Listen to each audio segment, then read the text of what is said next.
तो hello everyone, welcome to the channel. तो आज का जो हमारा टॉपिक होने वाला है, आज पूरा C programming and data structure को पूरा रिवाइज करने वाले हैं। ठीक है, आज मैं टॉपिक्स आपको बता दूं आज हम क्या क्या करने वाले हैं। देखिए, आप पहला टॉपिक है वो है ग्राफ एंड टी ट्रेवर्सल का। देखिए, ग्राफ एंड टी ट्रेवर्सल सबसे पहले हम शुरुआत करेंगे। सेकंड टॉपिक हमारा एरेज का होने वाला है, जिसमें हम थोड़ा पॉइंटर का कॉन्सेप्ट भी देखेंगे। फिर आता है थर्ड टॉपिक जो कि हैशिंग का, जिसके अंदर हम जानेंगे कि हैशिंग और फिर उसके कोलिजन रिजोल्यूशन टेक्निक के बारे में भी। ठीक है, ये मैं पूरा सब आपको रिवीजन के तौर पे दूंगा। बाकायदा मैं इसकी अलग अलग वीडियो आपको बना के दूंगा बाद के लिए, लेकिन अभी बहुत ज्यादा रिक्वेस्ट आई है कि रिवीजन के लिए हमें कुछ बताए, तो रिवीजन खाली सारे टॉपिक का मैं रिवाइज करने वाला हूं। तो आपको अगर पहले से कुछ आइडिया है टॉपिक का, तभी आपके लिए ये बेनिफिट रहेगा। ठीक है, फिर हम थर्ड पे हैशिंग कर दिया, मैंने बता दिया। फिर चौथ फोर्थ टॉपिक जो होगा वो होगा सी प्रोग्रामिंग। सी प्रोग्रामिंग में हमने स्कोपिंग एक्सटर्न, यानी कि स्कोपिंग में भी दो है, मैं आपको बता दूं। एक स्टैटिक स्कोपिंग और दूसरी है डायनेमिक स्कोपिंग। ठीक है, स्टैटिक एंड डायनेमिकली। ठीक है, ये चीज हम देखेंगे इसके अंदर।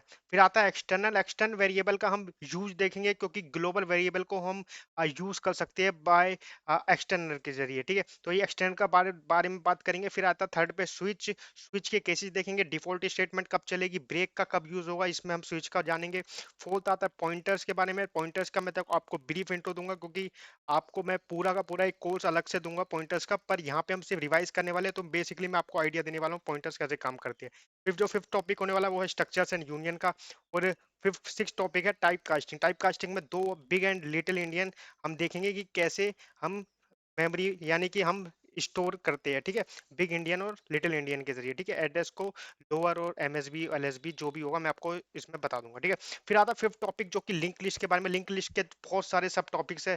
ठीक है, जैसे कि सिंगल लिंक लिस्ट, सर्कुलर और हमारा डबल लिंक लिस्ट। ठीक है, इन तीनों के बारे में हम देखेंगे। फिफ्थ टॉपिक जो कि लिंक लिस्ट हो गया। सिक्स्थ पे बाइनरी ट्री। बाइनरी ट्री जैसे ही खत्म होता है, बाइनरी ट्री के बाद हमें बाइनरी सर्च ट्री पढ़ना पड़ता है, जो कि बहुत ही ज्यादा इंपॉर्टेंट टॉपिक है। ठीक है, और ये आपसे हमेशा पूछा जाएगा। ठीक है, बीएसटी के बारे में, क्योंकि बीएसटी बाइनरी ट्री से निकला है, तो बाइनरी ट्री उसका मेन टॉपिक है और बीएसटी उसका सब टॉपिक है। ठीक है, फिर आता है ट्रेवर्सल ट्री। ट्रेवर्सल ट्री के अंदर हमें तीन जानने हैं, pre order, in order and post order के बारे में। ठीक है, pre order, in order and post order, देखिए मैंने लिख दिया है। फिर आता है बीएसटी में, मैंने आपको बता दिया बहुत इंपॉर्टेंट टॉपिक है, मैं इस पर स्टार मार्क भी लगा देता हूँ, क्योंकि ये बाइनरी ट्री से निकला है। बाइनरी ट्री हमें पढ़ना पड़ता है। उसके बाद जो मेन जो टॉपिक है बीएसटी। ठीक है, उसके बाद आता है एवीएल ट्री। एवीएल ट्री होता है बाइनरी सर्च ट्री को अगर हम बैलेंस बाइनरी सर्च ट्री बोले ना, तो वो एवीएल में आता है। ठीक है, ये भी हम अभी देखेंगे। ठीक है, थोड़ी देर में।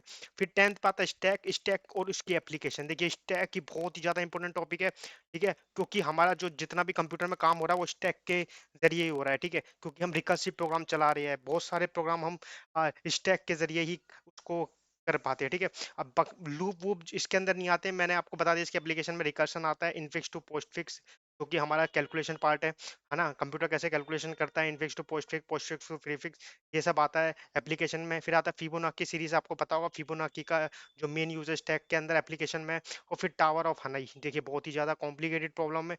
ठीक है, और इसको सॉल्व करने में बहुत ज्यादा ईयर्स लगते हैं, लेकिन हम बाय रिकर्सन इसको इजीली सॉल्व कर पाएंगे। ठीक है, फिर आता है जो कि क्यूज है। क्यूज के अंदर हमारा अब बहुत तरीके के क्यूज आते हैं। ठीक है, आपको पता होगा, मैं यहाँ पे लिख भी देता हूँ। प्रायोरिटी क्यू के बारे में हम बात करेंगे, priority queue.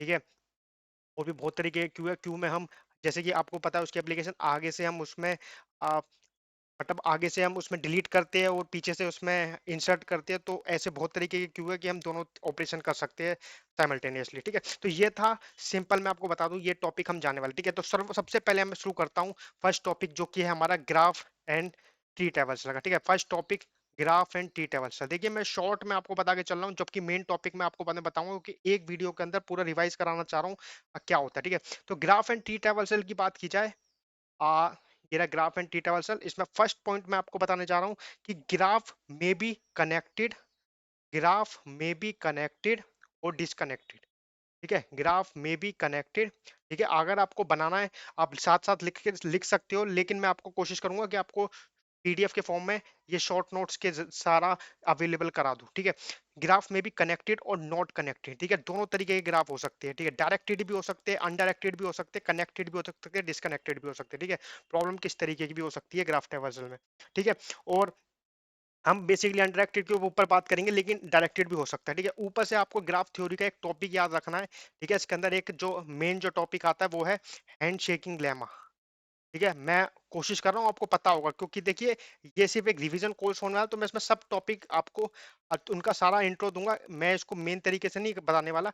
Hand shaking lemma आपको पता होगा कि जो सम ऑफ हमारे जो वर्टिसेस की डिग्रीज होती है वो इक्वल टू 2 इंटू एजिस होती है। मैं यहाँ लिख भी देता हूँ, अगर आपको नहीं पता तो sum of degree equal to 2 into edges. ठीक है, ये ई है इनटू एजिस। तो ये आपको पता होना चाहिए। हैंड शेकिंग लेमा के जरिए हम ग्राफ एंड टी ट्रावर्सल में बहुत ज्यादा जरूरत पड़ती है। ठीक है, और मैं आपको बता दूं डिग्री जो होगी ना सबकी वो इवन होनी चाहिए, इवन ऑलवेज। ठीक है, ये ग्राफ थ्योरी में मैं आपको बताऊंगा, ग्राफ थ्योरी में ये मेन टॉपिक। पर आपको, मेरे को पता है कि आपको ये चीज पता होगी, मैं बार बार रिपीट क्यों कर रहा हूँ, पर मैं आपको पहले बता दूं ये चीज अब आपको पता होगी, क्योंकि मैं इसमें रिवाइज कराने वाला हूँ। ठीक है, फिर आता है हमारा टाइप्स। टाइप्स की बात की जाए तो ग्राफ एंड टी ट्रावर्सल के टाइप्स में हमारे जो टाइप्स है वो आते हैं दो तरीके के, जो हम इसमें पढ़ेंगे। एक तो हम पढ़ेंगे बीएफटी के बारे में। बीएफटी यानी कि ब्रेथ फर्स्ट सर्च, या फिर ब्रेथ फर्स्ट ट्रैवर्सल, दोनों तरीके से कह सकते हैं। ठीक है, बीएफटी के बारे में। ठीक है, और जो सेकंड हमारा जो टी होने वाला है वो है सेकंड, वो है हमारा डीएफटी, यानी कि डेप्थ फर्स्ट ट्रैवर्सल। देखिए इनके नाम से ही आपको समझ में आ रहा होगा इनका बीएफटी क्यों है और डीएफटी क्यों है। अभी आपको इसका मैं अभी बताऊंगा भी कैसे काम करते हैं, तो आपको और अच्छी तरीके से समझ में आ जाएगा। ठीक है, ये रिवीजन वीडियो में आपको पहले बता दूं। रिप्रेजेंटेशन और देख लेते हैं, इसकी रिप्रेजेंटेशन हम इनको कैसे करते हैं। टाइप्स मैंने आपको बता दिया, अभी मैं इसको बताऊंगा कैसे करेंगे। रिप्रेजेंटेशन में आता है कि हम दो तरीके से इनको रिप्रेजेंट कर सकते हैं। पहला जो तरीका है वो है हमारा एडजेसेंसी मैट्रिक्स।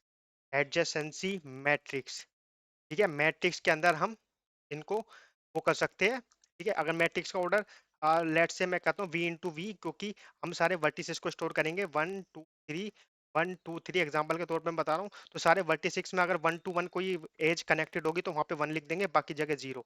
ठीक है, तो इससे आपको समझ में आ जाएगा इसका ऑर्डर जो होने वाला है ना, वो होने वाला है कि टाइम कॉम्प्लेक्सिटी मैं यहाँ साथ साथ में लिख देता हूँ, जिससे कि आपको बाकी सारा ये आपको शॉर्ट नोट्स में मिलेगा, आपको उसकी दिक्कत नहीं लेनी। ठीक है, इसका टाइम कॉम्प्लेक्सिटी हो जाएगा ऑर्डर ऑफ वी स्क्वायर। ठीक है, क्योंकि मैंने आपको बता दिया मैक्सिमम चांस क्या होगा कि हमें वी इंटू वी तक सारी मैट्रिक्स को भरना होगा। तो ये होगा पहले रिप्रेजेंटेशन। फिर आता है सेकंड रिप्रेजेंटेशन। ठीक है, सेकंड रिप्रेजेंटेशन होता है हमारा लिस्ट लिस्ट रिप्रेजेंटेशन। लिस्ट भी मैं आपको बता दूं, हम सी प्लस प्लस की बात कर रहे हैं, यानी सी की बात कर रहे हैं, प्रोग्रामिंग की बात कर रहे हैं। तो लिस्ट इसके अंदर सिर्फ एक ही तरीके की है, जो कि है लिंक लिस्ट। ठीक है, लिंक लिस्ट रिप्रेजेंटेशन होगी में। ठीक है, और उसकी जो टाइम कॉम्प्लेक्सिटी होगी वो भी मैं लिख देता हूँ। ये सब चीज आपको डायरेक्ट याद होनी चाहिए, क्योंकि मैं सिर्फ रिवाइज के तौर पे बता रहा हूँ। इसको डिराइव कैसे करता है मैं आपको पूरी वीडियो में बता दूंगा, लेकिन अभी मेन जो रिक्वेस्ट है वो है रिवीजन के तौर पे, वो मैं करने आ रहा हूँ। ठीक है, फिर फर्स्ट जो हमारा है, अब बीएफटी के बारे में थोड़ा जान लेते हैं, अभी हमने देख लिया। ठीक है, तो बीएफटी बीएफटी जो होता है ना, बीएफटी नाम से समझ में आ रहा, breath first search. Breath first search का मतलब है कि जो ये है ना, ये लीनियरली, यानी कि इस डायरेक्शन में इसको देख के चलता है कि कौन सी जो ग्राफ की जो वर्टिसेस है वो उसके नेबर्स कौन कौन से इस ऑर्डर में होंगे। ठीक है, जबकि डेप्थ फर्स्ट सर्च में होगा इस ऑर्डर में। ठीक है, ध्यान रखना, ये बस एक ऐसे ही बता रहा हूँ ताकि आपको एक याद रहे। ठीक है, तो ये हटा देता हूँ। ठीक है, तो बीएफटी के अंदर हमारा जो इस ऑर्डर में ट्रेवर्स करेगा। ठीक है, तो मैं लिख देता हूँ फर्स्ट फर्स्ट सेलेक्ट वर्टेक्स, यानी कि जो हम ये वर्टेक्स की बात कर रहे हैं ना, ये सोर्स वर्टेक्स की बात हो रही है, सोर्स वर्टेक्स। ठीक है, which is connected to it, which is connected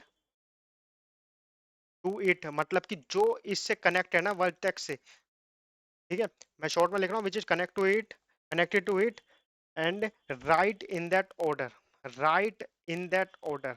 अब एग्जांपल बता देता हूँ, मैंने सिर्फ इसको इसलिए लिख दिया शॉर्ट नोट्स में जिससे कि आपको याद रहे कैसे करना। ठीक है, एग्जांपल के तौर पे मैं बता देता हूँ, जैसे कि अगर ए पहले आया, उसके बाद बी पहले आया, फिर सी आया, फिर डी आया। अब ये क्या चीज है, अब ये चीज है, मैं आपको बता दूं क्या है, ये ए, ठीक है, ये बी, ये सी, और बी का चाइल्ड है डी, और ये ई, ये एफ, ये है जी।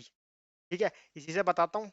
ठीक है, तो डायरेक्ट लिखने से आपको समझ में नहीं आएगा, मैं आपको सीधे बताता हूँ, ठीक है। तो पहले क्या है हमारा, पहले जो वर्टेक्स आएगा ना ये हमारा आ, तो पहला जो हमारा वर्टेक्स आएगा वो आएगा ए।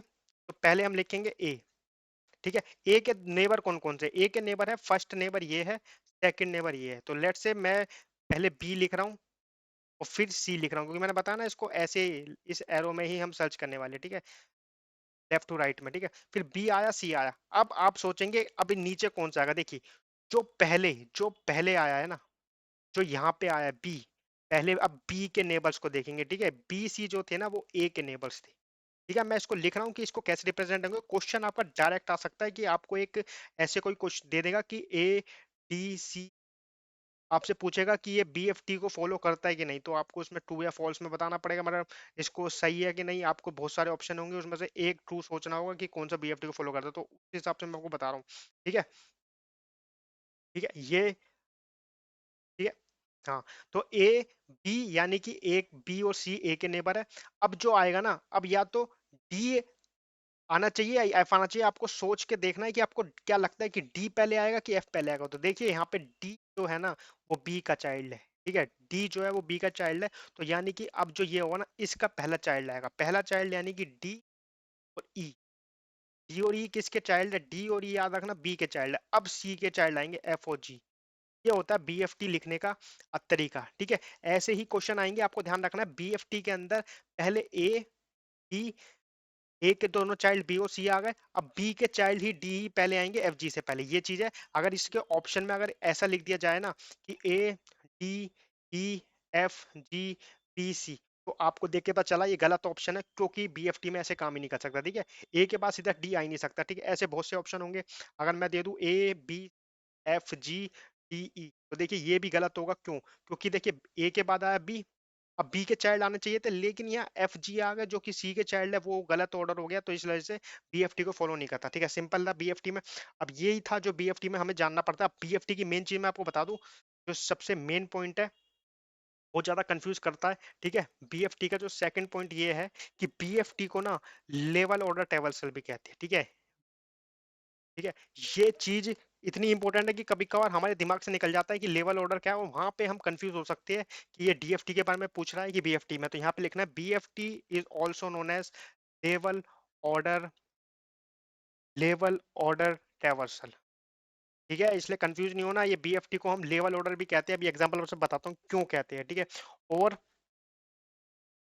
ठीक है, और लॉजिकल लेवल, ये भी लॉजिकल लेवल और लेवल ऑर्डर कहते हैं, इसलिए आपको कंफ्यूज नहीं होता। एग्जांपल के तौर पे मैं बता देता हूँ लेवल ऑर्डर क्यों होता है। देखिए अभी हमने देखा था ए था ना, ए को हम बी सी, ठीक है, बी सी से हमने कनेक्ट किया था, ठीक है। तो हम इसमें लेवल ऑर्डर से क्या है कि अगर कोई बी का नेबर नहीं है ना, बी का नेबर नहीं है, और हमें डायरेक्ट हमें पता है कि हम ए के बाद बी सी डी ऐसे लिख दे, तो हमें डायरेक्ट पता है कि ए के बी सी डी नेबर है, ठीक है। तो यानी कि जो इसके चाइल्ड है ना, मैंने बताया ना पहले पहले उसके चाइल्ड आते हैं, जो सबसे पहले आता है, सबसे पहले ए आया तो ए के चाइल्ड बी सी डी है, तो हमें साथ डायरेक्ट पता चल रहा है। तो हमें बी सी डी डायरेक्ट एक ही लेवल में आ गए, ठीक है। अगर लेट से एग्जांपल के तौर पे अगर यहाँ पे मैं यहाँ पे बता देता हूँ, अगर यहाँ पे बी सी डी की जगह यहाँ पे ई भी लिखा होता ना, ठीक है, यहाँ पे ई लिखा होता, एफ जी लिखा होता, तो आपको सिंपल पता चल जाएगा ए के जो चाइल्ड है ना बी सी डी है, तो बी सी डी यानी कि एक लेवल के अंदर हमारे लेवल बच गए, ठीक है, लेवल बच गए। तो ए से सारे डायरेक्ट कनेक्ट कर सकते हैं, तो इसलिए इसको बोलते हैं लेवल ऑर्डर ट्रैवर्सल, ठीक है। ये थी इसकी, और इसकी मेन चीज आपको याद रखनी है space complexity. Space complexity, space, मैं इसको ज्यादा डेप्थ में क्यों जा रहा हूँ मैं, मेरे को नहीं पता, पर मैं आपको ये चीज क्लियर हो जाए इसलिए आपको डेप्थ में थोड़ा बता के चल रहा हूँ, ठीक है। डेप्थ में मैं ऐसे रिवाइज करवा रहा हूँ आपको, ठीक है। स्पेस कॉम्प्लेक्सिटी की बात की जाए तो इसकी स्पेस कॉम्प्लेक्सिटी होती है ऑर्डर ऑफ वी, ठीक है, ऑर्डर ऑफ वी होती है, ठीक है, क्योंकि हम वर्टिसेस को ही देख देख के ट्रेवल करते हैं। मेनली टू वी होती है, तो टू वी को हम direct asymptotically order of V लिखते थे, ठीक है। तो बस रिवाइज रिवीजन है, मैं कैसे प्रूव होता है ये आपको वीडियो में अलग से बताऊंगा, ठीक है। तो मेन मेरा मुद्दा यहाँ पे रिवीजन का है, ठीक है। अब एप्लीकेशन क्या करनी है, एप्लीकेशन एप्लीकेशन बता देता हूँ इसकी एप्लीकेशन, ठीक है। टाइम बहुत कम है और मुझे कम से कम टाइम में ज़्यादा से ज़्यादा टॉपिक को रिवाइज कराने हैं। एप्लीकेशन इसके फर्स्ट एप्लीकेशन है, फर्स्ट एप्लीकेशन है इसकी वेरीफाई। ये वेरीफाई करता है ग्राफ इज कनेक्टेड और नॉट, पहली एप्लीकेशन है। ये चेक करता है कि ग्राफ इज कनेक्टेड है नहीं है तो हम इसको यूज करते हैं। अगर आपसे कोई पूछ लेना कि वेरीफाई करना हो ग्राफ कनेक्टेड है नहीं, तो आप कौन सी अप्रोच लेके चलोगे, तो आपको याद रखना बीएफटी सबसे बेस्ट है। बीएफटी और डीएफटी दोनों ही ग्राफ कनेक्टेड नोट है। ग्राफ कनेक्टेड है कि नहीं वो दोनों बताते हैं। पर आपको ये ध्यान रखना है, आप इसके अंदर कोई लीनियर सर्च या कुछ ऐसा कुछ एग्जांपल नहीं लोगे, आप सिंपल बोलोगे बीएफटी या डीएफटी में से ही कोई होने वाला, ठीक है। सेकंड इसकी एप्लीकेशन में लिख देता हूँ, ठीक है। सेकंड एप्लीकेशन है इसकी, सेकंड एप्लीकेशन बोलती है कि फ्रॉम ए, फ्रॉम ए यानी कि ए यहाँ पे मैं सोर्स की बात कर रहा हूँ, फ्रॉम ए सोर्स, ठीक है, फ्रॉम ए वर्टेक्स, ठीक है, सोर्स जो कि सोर्स है, ठीक है, और हम किसी एक्स पे जा रहे हैं, तो हम इसका ये पता लगा सकते हैं इज रीचेबल और नॉट, कि एक्स से, ठीक है। जैसे कि यहाँ पे मैंने एग्जांपल बताया ए टू एफ ना, ए टू एफ हम रीचेबल नहीं, क्योंकि हम मान के चले एफ जो है ना वो बी का चाइल्ड होगा एग्जांपल के तौर पे, तो हम सीधा यहाँ से पता लग सकते हैं ए डायरेक्टली कनेक्टेड नहीं है सोर्स से, तो हम इससे ये देख सकते हैं कि इससे हम सोर्स से इस जो एफ नोड है इस पे हम डायरेक्टली पहुंच रहे हैं कि नहीं, ठीक है। तो ये भी हम कर सकते हैं एग्जांपल के तौर पे, अगर लेट से हमारे पास डिसकनेक्टेड ग्राफ हो यहाँ पे एफ हो, ठीक है, तो हम ये इस लेवल ऑर्डर ट्रेवर्सल के जरिए यानी बीएफटी के जरिए देख सकते हैं कि एफ इस ग्राफ के अंदर लाई करता है कि नहीं। लाई नहीं करता तो हम सिंपल कह सकते हैं कि हम ए से एफ तक रीच ही नहीं कर सकते, ठीक है, यानी कि डिसकनेक्टेड ग्राफ है, ठीक है, जो कि फर्स्ट एप्लीकेशन है, फर्स्ट पॉइंट था, उसी से ही हम मिलता जुलता पॉइंट है, ठीक है, यानी कि उसी के जरिए हम बता पा रहे हैं कि सोर्स ए से कनेक्टेड है कि नहीं। फिर थर्ड, जो थर्ड इसकी एप्लीकेशन है वो ध्यान रखना कि find number of components, find number of components in a graph. अब कंपोनेंट्स क्या होता है, ठीक है, ग्राफ थ्योरी में मेरे को लगता है आपको पढ़ा हुआ, पर मैं एक एग्जांपल के तौर पर बता देता हूँ, अगर जिसने नहीं पढ़ा हो तो जल्दी से। जो कंपोनेंट्स होते हैं ना ग्राफ के अंदर, ठीक है, आ, जो कंपोनेंट्स होते हैं ग्राफ के अंदर वो या तो एक वर्टिसेस हो सकते हैं, या दो वर्टिसेस हो सकते हैं, या तीन, जैसे कि अगर मैं लेट से मान के चलूँ ये पूरा का पूरा ग्राफ है, ग्राफ के अंदर इसके अंदर तीन कंपोनेंट्स होगा, एक ये, दूसरा ये और तीसरा ये, तो इसको बोलते हैं कंपोनेंट्स। कंपोनेंट्स यानी कि कनेक्टेड, मतलब सब नोड्स भी कह सकते हैं, सब नोड जो कि कनेक्टेड हो या फिर नहीं भी हो, जैसे कि नल है, ये भी एक कंपोनेंट्स में आएगा, ठीक है। टोटल ये ग्राफ है, ये आपको जो मैंने रेक्टेंगल के अंदर बनाया ये पूरा ग्राफ था, ग्राफ के अंदर तीन सब ग्राफ्स बने हुए हैं जो कि उन्हें कंपोनेंट्स कहते हैं, ठीक है, सिंपल बात है, आपको समझ में आ गया होगा, ठीक है। और इसका जो चौथी एप्लीकेशन है मैं जल्दी बता देता हूँ। चौथी जो इसकी एप्लीकेशन है, चौथी एप्लीकेशन इसकी है कि वेरीफाई ग्राफ कंटेन साइकिल और नोट, और हम इससे एक चीज वेरीफाई वो कर सकते हैं कि वेरीफाई ग्राफ कंटेन्स साइकिल और नोट, हम इससे ये भी पता लगा सकते हैं कि ग्राफ के अंदर साइकिल है कि नहीं, ठीक है, ये भी आपको ध्यान रखना है, ठीक है। फिर फिफ्थ पॉइंट है, ठीक है, फिफ्थ पॉइंट है आपका ये कि फाइंड आउट शॉर्टेस्ट पाथ। हम सीधा सीधा शॉर्टेस्ट पाथ निकाल सकते हैं फ्रॉम वर्टेक्स ए यानी कि सोर्स से, find out the shortest path, ठीक है, find out the shortest path from the source, ये ध्यान रखना है, ठीक है। और अब इसकी लास्ट एप्लीकेशन और बता दूं, यहाँ पे जगह नहीं है तो मैं लास्ट एप्लीकेशन और बताता हूँ। इसकी लास्ट एप्लीकेशन इसकी वो ध्यान रखनी है, ये है find given graph is bipartite और नॉट, ठीक है। अब ये बाइपार्टाइट जिसको याद होगा ग्राफ थ्योरी का पार्ट है ना, अगर आपको नहीं पता बाइपार्टाइट ग्राफ क्या होते हैं, ठीक है, बेसिकली देखिए ग्राफ ट्रेवर्सल ये ग्राफ का ही पार्ट है, यानी ग्राफ थ्योरी में हम जो मैथ्स का जो डिस्क्रीट मैथ्स है ना, उसमें ग्राफ थ्योरी नाम का एक टॉपिक है, यानी कि एक टॉपिक के हिसाब से मैं डिवाइड करके चलता हूँ सब सब्जेक्ट को, तो एक टॉपिक है ग्राफ थ्योरी का, ठीक है। तो ग्राफ थ्योरी के अंदर बाइपार्टाइट की बात होती है, तो बाइपार्टाइट ग्राफ है कि नहीं हम इससे पता लगा सकते हैं, बाइपार्टाइट और नॉट। और बाइपार्टाइट एक एग्जांपल दे देता हूँ, जैसे कि कोई ग्राफ ले लेता हूँ, ये के थ्री थ्री को बाइपार्टाइट कहते हैं। एग्जांपल के तौर पे ये यहाँ पे दो वर्टिसेस है और यहाँ पे तीन वर्टिसेस है, ठीक है। अब बाइपार्टाइट भी दो तरीके के होते हैं, कंप्लीट और नॉट कंप्लीट। मैं कंप्लीट की एग्जांपल लेके चल रहा हूँ, ठीक है। लेट्स से जो ये वाला वर्टिसेस है ना, ये इससे कनेक्टेड है, ये इससे कनेक्टेड है, ये इससे कनेक्टेड है, ठीक है। और ये वाला वर्टिसेस इससे कनेक्ट है, ये वाला इससे कनेक्ट है, ये वाला इससे कनेक्ट है, ठीक है। तो जो सारे अगर एक दो मतलब टू वर्टिसेस इसके अंदर है, तीन वर्टिसेस इसके अंदर, अगर ये सारे कनेक्टेड होंगे तो उन्हें बोलते हैं कंप्लीट बाइपार्टाइट ग्राफ। अब बाइपार्टाइट बोलने का रीजन क्या है, बाइपार्टाइट बोलने का रीजन ये है कि हम इसको दो, ठीक है, दो सेट में अलग अलग में डिवाइड कर सकते हैं। एग्जाम्पल के तौर पे एक ग्राफ बना के दिखाऊं अगर आपको, ठीक है, जैसे कि जैसे कि ये देखो ये ग्राफ है, अभी एक बाइपार्टाइट है कि नहीं आपको सिंपल पता चल जाएगा। देखिए तो ये वाला ग्राफ है, इसकी जो ये वाली वर्टिसेस है, ये दोनों ये दोनों अलग अलग ग्राफ में आने चाहिए, ठीक है, जो सेम होंगे। जैसे कि इसको मैं फर्स्ट इसमें डाल दूं, तो इसको मैं फर्स्ट में नहीं डाल सकता, इसको मुझे सेकंड में डालना पड़ेगा, ठीक है। और ये फर्स्ट है, और अगर मैं इसकी बात करूं तो इसको मैं फर्स्ट में नहीं डाल सकता, इसको मैं सेकंड में डालूंगा, ठीक है। अब ये दोनों इससे कनेक्टेड नहीं है तो इसको मैं फर्स्ट में डाल सकता हूँ, ठीक है। तो बेसिकली क्या है कि हम दो सेट के अंदर ये वर्टिसेस को डिवाइड कर सकते हैं, इसे बोलते हैं बाइपार्टाइट। और बाकी डिटेल के लिए आपको ग्राफ थ्योरी का जानना पड़ेगा, जिसको मैं आपको बता दूंगा।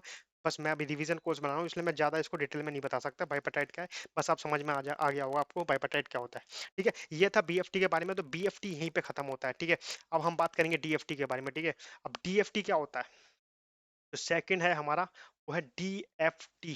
डीएफटी क्या होता है, डीएफटी होता है depth first search.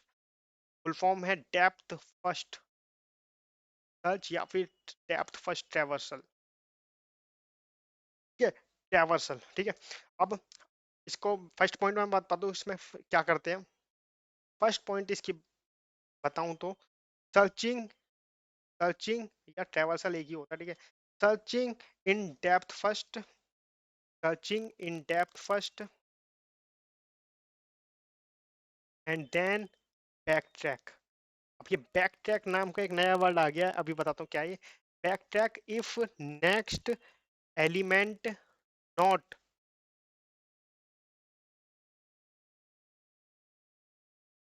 Not found, ठीक है। एग्जाम्पल के तौर पे एक एग्जाम्पल दे ही देता हूँ, ठीक है।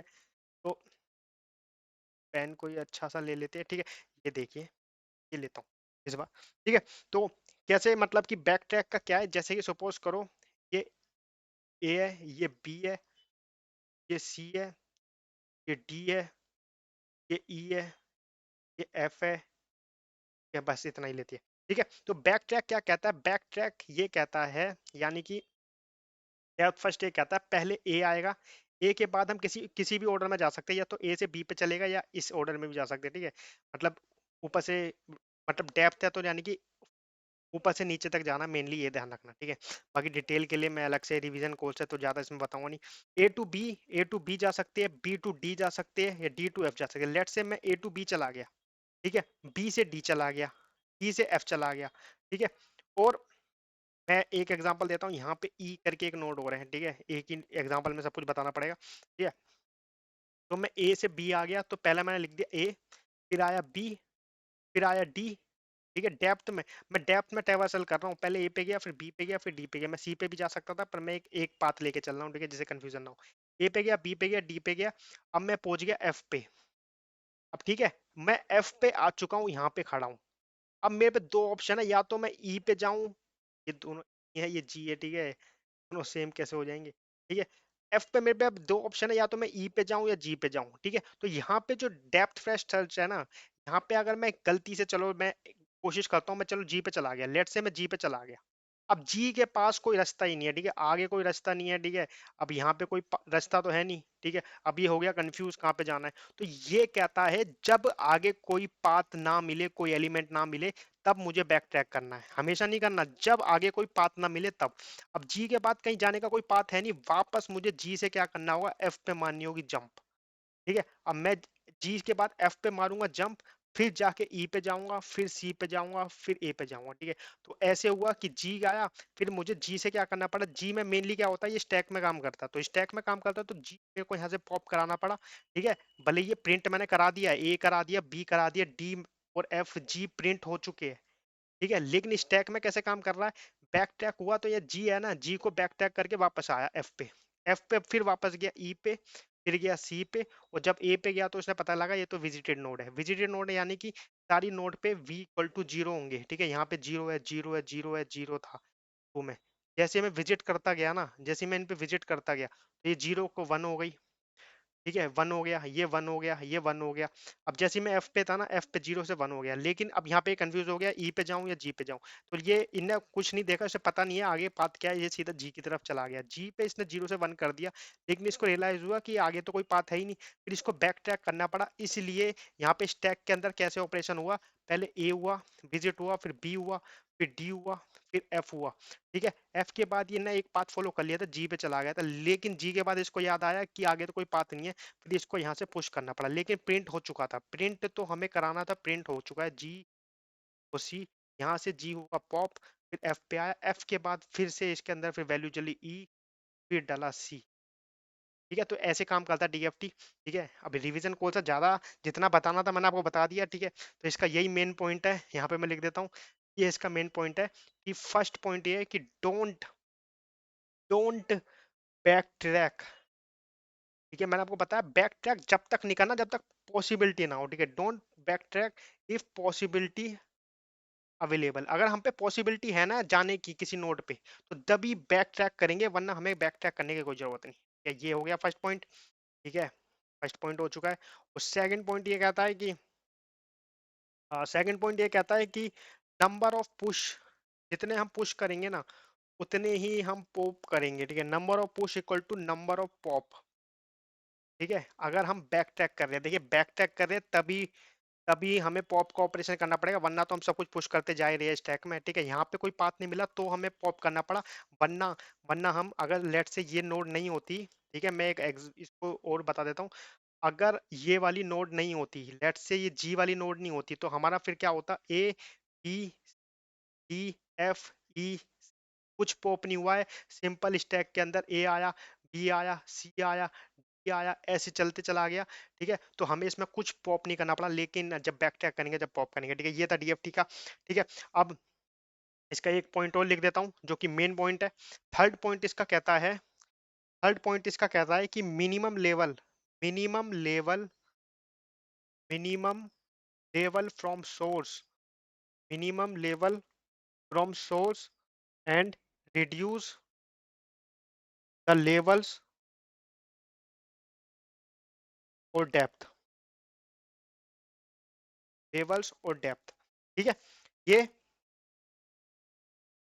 ठीक है, ये समझ में आ गया आपको। ये मेन पॉइंट है कि minimum level from source and reduce the levels on depth. ठीक है, तो मतलब सोर्स से लेके देखिए उसके अंदर जो था ना बीएफटी के अंदर ये खासियत थी, को लेवल उड़ाता तो उसमें लेवल में आ जाती थी। जैसे कि ए है ना, ए के सब चाइल्ड आ गए थे, बी सी डी, ठीक है, ई। लेकिन इसके अंदर ऐसा कुछ नहीं है, इसके अंदर हम जा रहे हैं तो बी मैक्सिमम सी, डेप्थ जैसे जैसे डेप्थ बढ़ती जा रही है, पुश बढ़ता जा रहा है, तो लेवल भी उतना ही बढ़ता जाएगा। ठीक है, अगर अगर बैक ट्रैक हुआ, लेट से हमारा उस एग्जांपल में, अब मैं आपको बता दूं उस एग्जांपल में हमारा ए बी डी एफ हुआ था। रुको मैं आपको इसको ही एग्जांपल से बता देता हूँ जिससे कि कंफ्यूजन ही ना लाए। ठीक है, तो मैं आपको इसी एग्जांपल से बताता हूँ। ये तो आपको पता चल गया होगा, ये तो बीएफटी में था। ठीक है, अब इसमें क्या सीन है, इसका ये है कि ए आया, ए पुश हुआ, फिर आया था हमारा बी। ठीक है, फिर आया था डी, ए बी डी, अब आया था एफ। ठीक है, तो देखिए लेवल भी बढ़ते जा रहे हैं जैसे जैसे पुश होते जा रहे हैं। अब लेकिन एफ के बाद ये चला गया था जी पे। ठीक है, तो जी पे चला गया तो जी पे हम लिख देंगे जी पे गया यहाँ पे। लेकिन जी के बाद इसको कोई पाथ नहीं मिला था, तो यहाँ पे इसने करा बैक ट्रैक। जब इसने बैक ट्रैक किया तो जी के बाद यहाँ पे बैक ट्रैक हुआ, तो यहाँ पे तभी हमारी लेवल कम हो सकती है जब बैक ट्रैक हो रहा है, वरना हमारी लेवल बढ़ती जा रही है पुश के साथ, हर एक पुश के साथ। फिर यहाँ पे आया था एफ और सी। देखो यहाँ पे हुआ था ना बैक ट्रैक, तो यहाँ पे बैक ट्रैक हुआ तो ही लेवल वापस गई, और फिर दूसरे नोड से हमारा जुड़ता चला गया। तो ठीक है, यही था इसका कि minimum level from source and the reduce levels और डेप्थ। ठीक है, यही था। ठीक है, ये था सिंपल डीएफटी के बारे में। अब इसकी एक एप्लीकेशन जान लेते हैं, क्योंकि एप्लीकेशन कोई पूछ सकता है, क्योंकि एप्लीकेशन के बारे में आपको पता होना चाहिए डीएफटी की एप्लीकेशन क्या है। तो एप्लीकेशन ऑफ डीएफटी, यानी कि इसकी फर्स्ट एप्लीकेशन में लिख देता हूँ कि फर्स्ट एप्लीकेशन है कनेक्टेड और डिसकनेक्टेड ग्राफ, सेम जो कि बीएफटी में थी। कनेक्टेड और डिसकनेक्टेड ग्राफ हमें जानना हो तो हम इसको यूज कर सकते हैं। ठीक है, connected and disconnected graph can verify, graph can verify. ठीक है, फिर आता है इसका फर्स्ट, फिर मतलब सेकंड, सेकंड आता है connected connected components, connected components can find. ठीक है, वही जो कि सेम बीएफटी का था। ठीक है, साइकिल और नो साइकिल वो भी सेम ही है। ठीक है, साइकिल और नो साइकिल अगर हमें फाइंड करना हो, ठीक है, बस उसमें क्या है कि उसमें लेवल रिड्यूस हो रही थी, यहाँ पे बैक ट्रैक करना पड़ रहा है। ठीक है, cycle no cycle we can find. ठीक है, ऊपर से ये स्टैक में काम कर रहा है, पहले ही बता दूं आपको, ये बात आपको पता होनी चाहिए, ये स्टैक में काम कर रहा है। ठीक है ना, ठीक है, और उसका बता दूं वो जो था वो क्यू में काम कर रहा था। ठीक है, वो क्यू में काम कर रहा था। हाँ, मैं एक चीज वहां पे बताना भूल गया, जो बीएफटी था ना, बीएफटी काम कर रहा था क्यू में। क्यू में जैसे कि ए नोड आई थी, ए के बाद अगर विजिट हो गई थी तो फिर उसके बाद उसके सब मतलब उसके चाइल्ड BC, ठीक है। BC के बाद यहाँ पे एक V की वैल्यू 1 हो गई, जैसे कि विजिट हो चुका है, ये 1 हो चुका है, ये 1 हो चुका है, तो वो क्यू में काम कर रहा था, स्टैक में कर रहा था, ठीक है। इसलिए आपको ये देखना है कि कौन सा डेटा स्ट्रक्चर यूज करके आप इन दोनों को यूज करें, ठीक है। बाकी क्यू और स्टैक के बारे में आपको पता होगा ही, बाकी मैं इसमें आगे आके बताऊंगा क्यू और स्टैक क्या होता है, ठीक है। साइकिल और नो साइकिल फाइंड कर सकते हैं। और हम क्या कर सकते हैं इसमें, इसमें बस ये इसकी एक ड्रॉबैक है कि कांट फाइंड शॉर्टेस्ट पाथ, ये इसकी ड्रॉबैक है, जो कि डीएफटी में उसकी एडवांटेज थी। ये इसकी ड्रॉबैक है कि फ्रॉम सोर्स से हमारा शॉर्टेस्ट पाथ नहीं निकाल सकते, ठीक है, क्योंकि हर लेवल पे आपको पता है वो डेप्थ बढ़ती जा रही है। Can't find shortest path from, फिर डायरेक्टेड ग्राफ इज, ठीक है। डायरेक्टेड ग्राफ, वहां पे डायरेक्टेड ग्राफ की बात नहीं कही थी, लेकिन डायरेक्टेड ग्राफ के लिए बहुत बढ़िया चीज है। अगर हम डीएफटी की बात करें तो डायरेक्टेड ग्राफ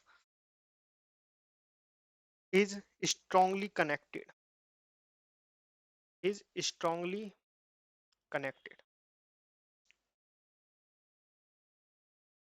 या फिफ्थ पॉइंट हो गया है, ठीक है। और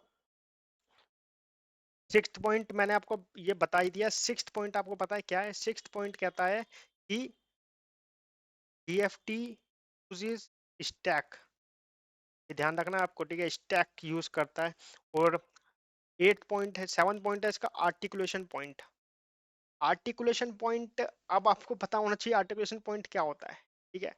ये भी ग्राफ थ्योरी में आता है, लेकिन मैं आपको बता देता हूँ आर्टिकुलेशन पॉइंट के बारे में, देखिए कंप्यूटर नेटवर्क का भी पार्ट है। देखिए आर्टिकुलेशन पॉइंट क्या होता है, लेट्स से कि हमारा ए, बी और ये सी और ये डी, लेट्स से राउटर है, राउटर कनेक्ट है, हमें कोई डेटा भेजना है, ठीक है। ये कंप्यूटर नेटवर्क का भी पार्ट है, तो इसलिए आपको बता के चल रहा हूँ, ये कभी आपको भूला भटका अगर आपको कोई भूल गए हो तो आपको याद आ जाए, ठीक है। तो लेट्स से ये जो है ना, मेरे यहाँ पे राउटर है एक नेटवर्क के अंदर, यहाँ पे एक नेटवर्क के अंदर राउटर है। अब अगर हमें डेटा भेजना, तो लेट्स से ये डी और ई है ना, यही एक नोड है जो इन दोनों को कनेक्ट करती है, ठीक है। तो हम डी और ई को जो बोलते हैं ना, इसे बोलते हैं आर्टिकुलेशन पॉइंट। और ई जो है ना इसके अंदर, ये है आर्टिकुलेशन पॉइंट, क्योंकि इन्हीं की वजह से ये जो है ना, ये पाथ फॉलो हो पा रहा है, ठीक है। ऑल दो में कंप्यूटर नेटवर्क के अंदर फिर जब हमारे एक आर्टिकुलेशन पॉइंट मिल जाता है, तो हम एक आर्टिकुलेशन पॉइंट नया और बना देते हैं, ठीक है। जैसे कि एफ है, एफ एक हमने एक नया आर्टिकुलेशन पॉइंट बना दिया है, जिससे कि अगर लेट से ये पाथ अगर कभी किसी तरीके से डैमेज हो जाए ना, तो हम इस पाथ से भी डेटा को, यानी राउटर से हम अपने पैकेट्स को भेज सके, ठीक है। ये तो सिंपल आर्टिकुलेशन का पॉइंट के बारे में, यानी कि अगर हम गलती से डी और ई डिलीट कर देना, डी और ई डिलीट कर दे, तो हम पे दूसरा पाथ होगा इसको, तो यानी कि डी और ई आर्टिकुलेशन पॉइंट हो जाएगा, किसी भी ग्राफ को कनेक्ट करने वाला पॉइंट, ठीक है, उसको बोलते हैं आर्टिकुलेशन पॉइंट। और बाइपाटाइट के बारे में मैंने आपको बता दिया है, बाइपाटाइट का बारे में आपको पता नहीं होना चाहिए, ठीक है। बाकी यही था ग्राफ के बारे में, ग्राफ के अंदर बाकी एजिस के बारे में एग्जांपल पूछ लेते हैं, एजिस के बारे में क्वेश्चन आ सकता है, ठीक है। तो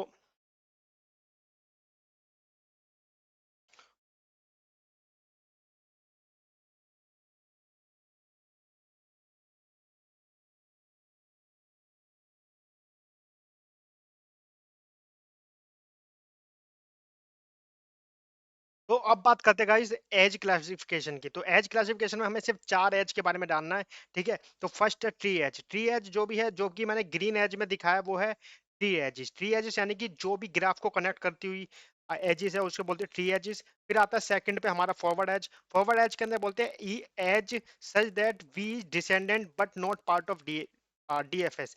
ये फॉरवर्ड एज की अगर मैं एग्जांपल बताऊं, तो फ्रॉम 1 to 8, यानी कि 1 से 8 पे डायरेक्टली कनेक्ट हो रही है, लेकिन इनमें अभी तक एंसिस्टर इनका जो है, मतलब जो है वन जो है डिसेंडेंट है, या तो डिसेंडेंट बोलो एंसिस्टर बोलो, जो वन डिसेंडेंट है वो डायरेक्टली कनेक्ट कर रहा है एट को, तो इसको बोलते हैं फॉरवर्ड एज। और बैक एज का मतलब होता है edge going back to ancestor, यानी कि 6 का एंसिस्टर 2 था, 2 पे डायरेक्टली जा रही है, इसको बोलते हैं बैक एज। फिर आती है हमारी क्रॉस एज। क्रॉस एज जो होती है जिसके अंदर कोई रिलेशन ना हो, एज मतलब वर्टिसेस के बीच में कोई रिलेशन ना हो, बट उनका जो एंसिस्टर हो, जैसे कि इन 4 और 5 का एंसिस्टर 1 हो, 1 है, इस वजह से इसको बोलते हैं क्रॉस एज, ठीक है। तो ये था पूरा ग्राफ का पार्ट, ठीक है। ग्राफ का पार्ट आपका खत्म हो चुका है। अब हम जानेंगे एरेस के बारे में, ठीक है। अब मैं एरेस का और आपको रिवीजन करा दूं।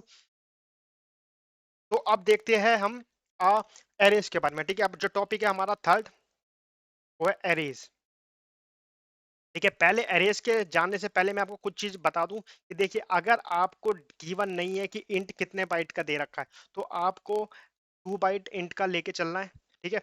और अगर कैर का, तो कैर का हमेशा फिक्स होगा, कैर का हमेशा 1 बाइट होता है, ठीक है, अगर आपको गिवन नहीं है क्वेश्चन के अंदर तो आपको ये हमेशा ये मान के चलना है। ठीक है, फ्लोट जो होता है, फ्लोट होता है 4 बाइट, यानी 4 बाइट का फ्लोट हो गया। ठीक है, बकायदा आपको वो गिवन देगा क्वेश्चन में कि 16 बिट प्रोसेसर में इतना 32 बिट है, 32 बिट के अंदर इतना 2 बाइट दे रखा है, 4 बाइट देखा, आपको उससे एग्जांपल से आपको मान लेना है कि क्या। ठीक है, बाकी आपको नॉट गिवन केस में आपको ये मान के चलना, इंट 2 बाइट का होता है, कैर 1 बाइट का, फ्लोट 4 बाइट का, और जो कि आपका डबल होता है 8 बाइट का। ठीक है, तो ये चीज मैं आपको पहले ही आपको कंफर्म लेकर के चल रहा हूँ, जिससे कि आपको कंफ्यूजन ना हो कि इसको क्या बाइट लेना है। तो ये है आपके बाय डिफॉल्ट जो आपको लेने हैं। ठीक है, फिर आती है डिक्लेरेशन। ठीक है, एरेज की अगर डिक्लेरेशन की बात करूँ तो डिक्लेरेशन, एरेज की डिक्लेरेशन का देखते हैं। तो एरेज की डिक्लेरेशन सिंपल होती है कि आपको 2 ब्रैकेट के अंदर, यानी कि इंट, मैं दूसरे पेन से लिखता हूँ, इंट अगर ए यहाँ 2 ब्रैकेट है तो ये होती है इसकी डिक्लेरेशन। ठीक है, ये इसकी डिक्लेरेशन है, और इसके अंदर जितने टाइप के आपको चाहिए, मतलब कितना साइज चाहिए, आपको यहाँ पे साइज भी मेंशन करना हो, जैसे कि एग्जांपल के तौर पे 5। तो ये है एरे का। ठीक है, ये होती है डिक्लेरेशन, जो कि डिक्लेरेशन का पार्ट है। अब आता है मॉडिफिकेशन। ठीक है, आधों को तो बहुत ज्यादा कंफ्यूजन होती है कि मॉडिफिकेशन और डिक्लेरेशन में फर्क क्या है। तो देखिए, मॉडिफिकेशन क्या होता है और डिक्लेरेशन क्या होता है, मैं भी आपको बात क्लियर कर देता हूँ। जो मॉडिफिकेशन होता है ना, अगर मैं A5 इक्वल टू वैल्यूज भी दे दूं 10, 20, 30, 40 और 50, तो ये जो हो गया ना, ये होती है आपकी मॉडिफिकेशन। ठीक है, ऑल दो अगर मैं साथ में डिक्लेरेशन डिक्लेरेशन के साथ में ही मॉडिफिकेशन कर सकता हूँ, पर आपको अलग अलग ये लेके चलना है। इसे बोलते हैं डिक्लेरेशन, इसे बोलते हैं मॉडिफिकेशन। ठीक है, फिर आती है डेटा स्ट्रक्चर में एरे को हमने क्या नाम दिया, मतलब एरे को हम क्यों यूज करते हैं। तो देखिए, हम पे दो तरीके के मतलब डेटा स्ट्रक्चर है। ठीक है, एक तो होता है स्टैटिक, स्टैटिक डेटा स्ट्रक्चर। ठीक है, तो स्टैटिक डेटा स्ट्रक्चर में ही का पार्ट है जो कि हमारा एरे, तो एरे आता है वो स्टैटिक डेटा स्ट्रक्चर है, क्योंकि एक बार जो हमने इसका साइज फिक्स कर दिया वो फिक्स रहता है। ठीक है, फिर हमारा जो दूसरा डायनेमिक, डायनेमिक देखिए, ऑल दो आज के टाइम पे हम एरेस का साइज भी अपने हिसाब से वो कर सकते हैं, लेकिन जो कि शुरुआत जिससे हुई है स्टैटिक डेटा स्ट्रक्चर की, वो एरे को इसलिए बोला जाता था, इसके अंदर हम साइज फिक्स कर देते हैं। लेकिन आज के टाइम पे हम इसको चेंज कर सकते हैं। देखिए, सी प्लस प्लस में वेक्टर आ चुका है, लेकिन हम सी को मान के चल रहे हैं बेस, और सी को बेस मान के कह रहे हैं कि एरे अभी स्टैटिक ही है हमारे। ठीक है, और जो डायनेमिक में आती है, डायनेमिक में आपको पता होगा जो कि आता है हमारा, डायनेमिक में आता है हमारा लिंक्ड लिस्ट, जो कि हम अभी आगे देखेंगे। ठीक है, तो ये होता है। ठीक है, अब मैं आपको बता देता हूँ कि इसके अंदर क्वेश्चन, यानी कि किस टाइप की चीज वैल्यू आपसे पूछ सकता है। देखिए, एग्जाम्पल के तौर पे, ठीक है, यहाँ पे आपको एक एरे दी होगी, सिंपल एरे आपको दी नहीं होगी, क्योंकि आपको पता है कि बहुत कॉम्प्लेक्स एग्जाम्पल होते हैं। ठीक है, तो यहाँ पे एक एरे दी गई होगी जिसमें -57, देखिए रिवीजन का कोर्स है इसलिए मैं ज्यादा उसको वो कर नहीं रहा हूँ। ठीक है, -57 से वैल्यू शुरू हो रही है और आपकी जा रही है +500 से। ठीक है, ये आपको गिवन है, ये आपको एक एरे दे रखी है, साथ में आपको एक बेस एड्रेस दे रखा है। मैं आपको लिख देता हूँ यहाँ पे, एग्जाम्पल बता रहा हूँ ये। ठीक है, सिंपल रिवीजन में मेन चीज मैं टफ एग्जांपल से ही आपको बता के चल रहा हूँ, जिससे कि आप कंफ्यूजन ना हो। बेस एड्रेस इसका दे रखा है हमारे को 700। ठीक है, और इसकी जो कैपेसिटी है ना, कैपेसिटी दे रखी है 1। देखिए, या तो यार कैपेसिटी बोलेगा, या फिर यहाँ पे बोल देगा कि इंट टाइप का। अगर इंट टाइप का बोल देता तो आपको ये ध्यान रखना है कि 2 बाइट का लेके चलना है। ठीक है, मैं यहाँ कैपेसिटी 1 दे रखी है, तो मैं इसको मान के चल रहा हूँ सी। ये हमें नहीं पता है, कैर की बात नहीं कर रहा हूँ, सिंपल। ठीक है, तो हमें वो पूछ सकता है कि डायरेक्ट आप एड्रेस ऑफ 300 बता दो क्या है। ठीक है, एड्रेस ऑफ 300 बता दो, ये है सिंपल क्वेश्चन। तो अब आपको क्या करना है, क्वेश्चन सिंपल है कि आपको सबसे पहले यहाँ पे बेस एड्रेस देखना है। बेस एड्रेस 700 है, तो बेस एड्रेस सबसे पहले आपको बेस एड्रेस लिखना है।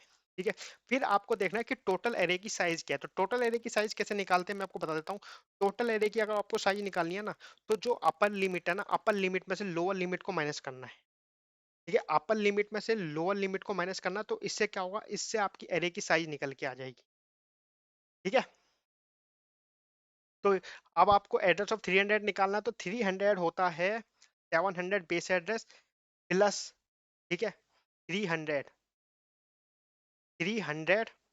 ठीक है, 300 क्या है, 300 हमें एड्रेस 300 का निकालना है, इसलिए अभी मैं आपकी फॉर्मूले से ड्राइव करूंगा, मैं रिवाइज करा रहा हूँ, इसलिए आपको एक एग्जांपल थोड़ा पहली हार्ड लेके चल रहा हूँ। ठीक है, यहाँ पे लिख रहा हूँ +57। अब आप कहोगे 57 क्या है, देखिए 57 जो है ना, इसका ये लोअर बाउंड है, ये लोअर बाउंड है, इसको बोलते हैं लोअर बाउंड।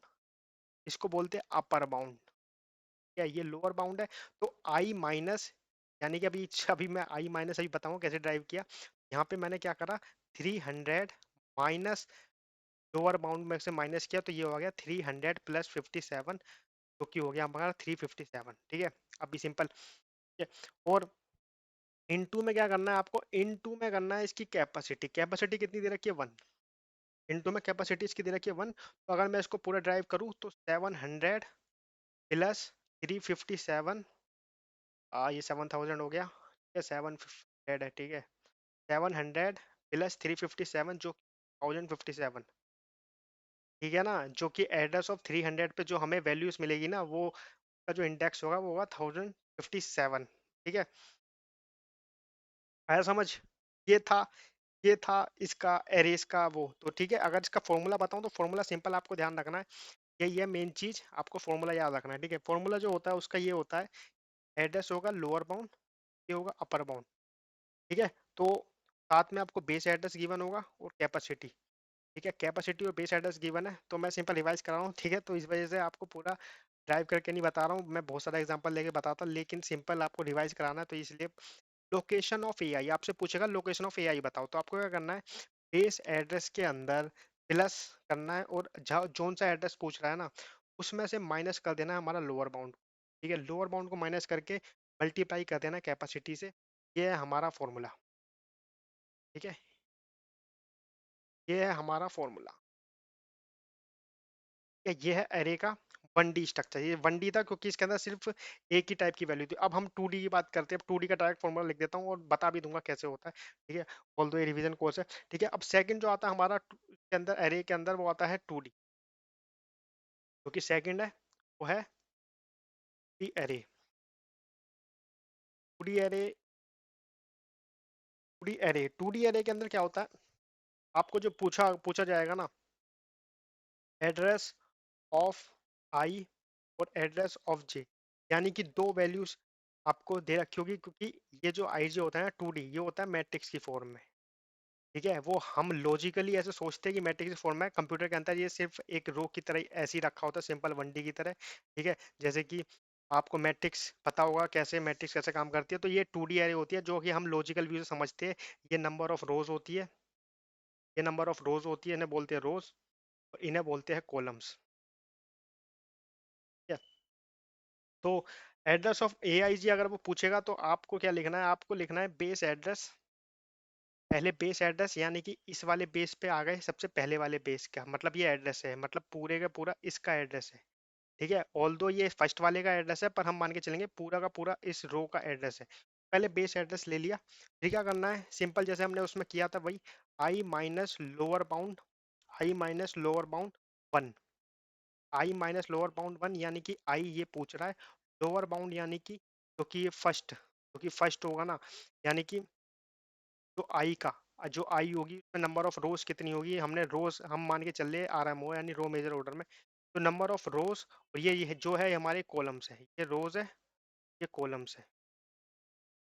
ठीक है, तो हमें क्या करना है, हमें लोअर बाउंड यानी कि फर्स्ट रो जो है ना, आई में से फर्स्ट रो को माइनस कर देना है। ठीक है, इनटू में, मैं इतना डिटेल में आपको, मुझे समझ में नहीं आ रहा मैं आपको क्यों डिटेल में बता रहा हूँ, जबकि आपको ये सब चीज़ पता होगी। ठीक है, मैं तो आपको रिवाइज करा रहा हूँ वैसे भी, रिवीजन के लिए कोर्स है, मैं आपको डिटेल में क्यों बता रहा हूँ मुझे नहीं समझ में आ रहा, तो मैं इसको डायरेक्ट बता देता हूँ, जे माइनस एल बी टू इन, और होगा मल्टीप्लाई बाय जो कि होगी कैपेसिटी, यानी कि सी लिखता हूँ, चलो मैं पूरा लिख देता हूँ कैपेसिटी। ठीक है, तो base address I minus L B one, example के तौर पे बता देता हूँ, कहीं भी कंफ्यूजन ना हो जाए। ठीक है, ये है हमारी एक मैट्रिक्स, यानी कि अरे, यानी कि 2D अरे। ठीक है, लेट से हमें जाना है इस वाले इंडेक्स पे, मैं इसको अलग से मार्क कर देता हूँ, हमें जाना है इस वाले इंडेक्स पे, तो हमें क्या करना है, पहले हमें पहुंचना इस वाले पे, यहाँ पे पहुंचना है। इस लोकेशन पे पहुंचने का तरीका क्या है, कि अगर जो हमें, जैसे आई है ना, आई जिस रो पे जाना है वो हमें पता है, ये आई इस रो पे जाना है, तो हम क्या करेंगे, जो है इसमें से ना बेस एड्रेस को माइनस कर देंगे, यहाँ बेस एड्रेस है, अगर मैं इसमें से बेस एड्रेस को माइनस कर दूंगा तो मैं पहुंच जाऊंगा यहाँ पे। यहाँ पे पहुंचने के बाद मैं इस वाले इसका मैं पहुंच गया हूँ। ठीक है, फर्स्ट फर्स्ट उस पे पहुंच चुका हूँ। ठीक है, अब मेरे को क्या जाना है, तीसरे पे जाना है। अब मैं तीसरे में क्या करूंगा, पहले n इंटू सी क्या है, एन सी है कॉलम की कैपेसिटी। देखिए अभी मैं बेस एड्रेस से आई पे पहुंचा हूं तो रास्ते में क्या पड़ा ना, रास्ते में बहुत सारे कॉलम पड़े, यानी कि एक कॉलम, दो कॉलम, तीन कॉलम, चार, पाँच, छः, सात, आठ, आठ कॉलम पड़े। तो इन आठ कॉलम की कैपेसिटी से अगर मैं मल्टीप्लाई कर देता हूँ ना, तो मेरे को यहाँ पे मैं पहुंच गया हूँ, यानी कि यहाँ मेरे को एग्जैक्ट लोकेशन आई की वैल्यू की पता चल गई है। जैसे कि आई की वैल्यू पता चल गई है, सपोज करो मेरी आई की वैल्यू 700 है, यानी कि मैं 700 यहाँ पे पहुंच चुका हूँ। अब मेरे को क्या करना है, मेरे को कॉलम पे जाना है, क्योंकि इस कॉलम पे जाना है तो मैं क्या करूंगा, जे माइनस एल बी टू, यानी कि जो लोअर बाउंड एड्रेस है ना, वहां से जे में से वो माइनस करूंगा तो यहाँ से ये वाला लोअर बाउंड पे पहुंचा हूँ, यानी lower bound of J, lower bound two है, लोअर बाउंड टू पे अगर मैं पहुंचा हूँ तो इस जे में से यहाँ माइनस करूंगा तो मैं इस पे पहुंच चुका हूँ। ठीक है, अब मैं क्या कहूंगा, टोटल इसकी कैपेसिटी, यानी कि टोटल मल्टीप्लाई कर दूंगा कैपेसिटी से। ठीक है, कैपेसिटी जैसे कि 2 बाइट का है तो मल्टीप्लाई कर दूंगा 2 से। ठीक है, नंबर ऑफ कॉलम का यहाँ पे हमने मल्टीप्लाई इसलिए किया क्योंकि हमें इस वाले इंडेक्स पे पहुंच, मतलब इस वाले इंडेक्स पे पहुंचना है, तो क्या करना है, रास्ते में जितने कॉलम्स आए ना उन सबसे मल्टीप्लाई करना पड़ेगा, जैसे कि उसके जितना साइज होगा। जैसे कि 5 कॉलम है तो 5 कॉलम के साइज से हम यहाँ पे पहुंच चुके हैं। यहाँ पे पहुंचने के बाद हमें प्लस क्या करना है, J minus L B to. जैसे यहाँ से यहाँ आए हैं ना, मतलब जैसे कि मैं से बताता हूँ, जैसे यहाँ से यहाँ आए हैं ना, वैसे ही अब हमें यहाँ से यहाँ जाना है। यहाँ से यहाँ जाने के लिए जे माइनस एल बी टू। अब इसका ब्रैकेट बन गया कैपेसिटी, कैपेसिटी जैसे कि रास्ते में जितने भी पड़े उनकी कैपेसिटी 2 2 बाइट की थी, तो मल्टीप्लाई कर दिया 2 बाइट पे और बेस एड्रेस में प्लस कर दिया, सिंपल निकल के आ गया। यही था सिंपल। ठीक है, मैं मुझे पता है आपको पता है, मुझे बताने की जरूरत नहीं है, पर मैं सोच रहा हूँ कि किसी को नहीं पता हो तो जिससे कि उसे क्लियर हो जाए। ठीक है, रिवीजन कर रहे हैं तो रिवीजन में कभी कभार हमें चीजें नहीं क्लियर होती, इस वजह से मैंने थोड़ा क्लियर भी कर दिया। ठीक है, तो यही था। ठीक है, यही था इसका रो। ठीक है, जो हमने करा है इसका ये है रो मेजर ऑर्डर से। अगर सेम चीज ही कॉलम मेजर ऑर्डर आ गया ना, कॉलम मेजर ऑर्डर, हाँ यहाँ पे मैं लिख देता हूँ, ये था रो मेजर ऑर्डर। अब कॉलम में मेजर ऑर्डर का फॉर्मूला क्या है, मतलब फॉर्मूला कह लो या फिर आपको समझ में आ गया होगा कैसे करते हैं कैलकुलेशन। क्या फॉर्मूला तो, क्या कोई याद बात करना नहीं है, आपको पता होना चाहिए। ठीक है, तो ये होता है I minus L B one, same होगा। ठीक है, एरे बिल्कुल सेम होगी, बस ये कॉलम के उसमें लगी होगी। ठीक है, इनटू में, ठीक है, इनटू में नंबर ऑफ रोज आ जाएगी। देखिए मैं बता रहा हूँ आपको, रो मेजर ऑर्डर इसी से करने के बजाय मैं आपको बता देता हूँ 3D मैट्रिक्स में। ठीक है, वो भी क्लियर हो जाएगा 3D मैट्रिक्स से ही। अब मैं आपको 2D बताने का कोई फायदा नहीं, क्योंकि 2D आपको समझ में आ गया होगा। ठीक है, अगर डिफिकल्ट होगा तो 3D होगा, तो 3D से बता देता हूँ दोनों का। ठीक है, ये, ठीक है, यहाँ पे मैं 3D से बता देता हूँ दोनों का।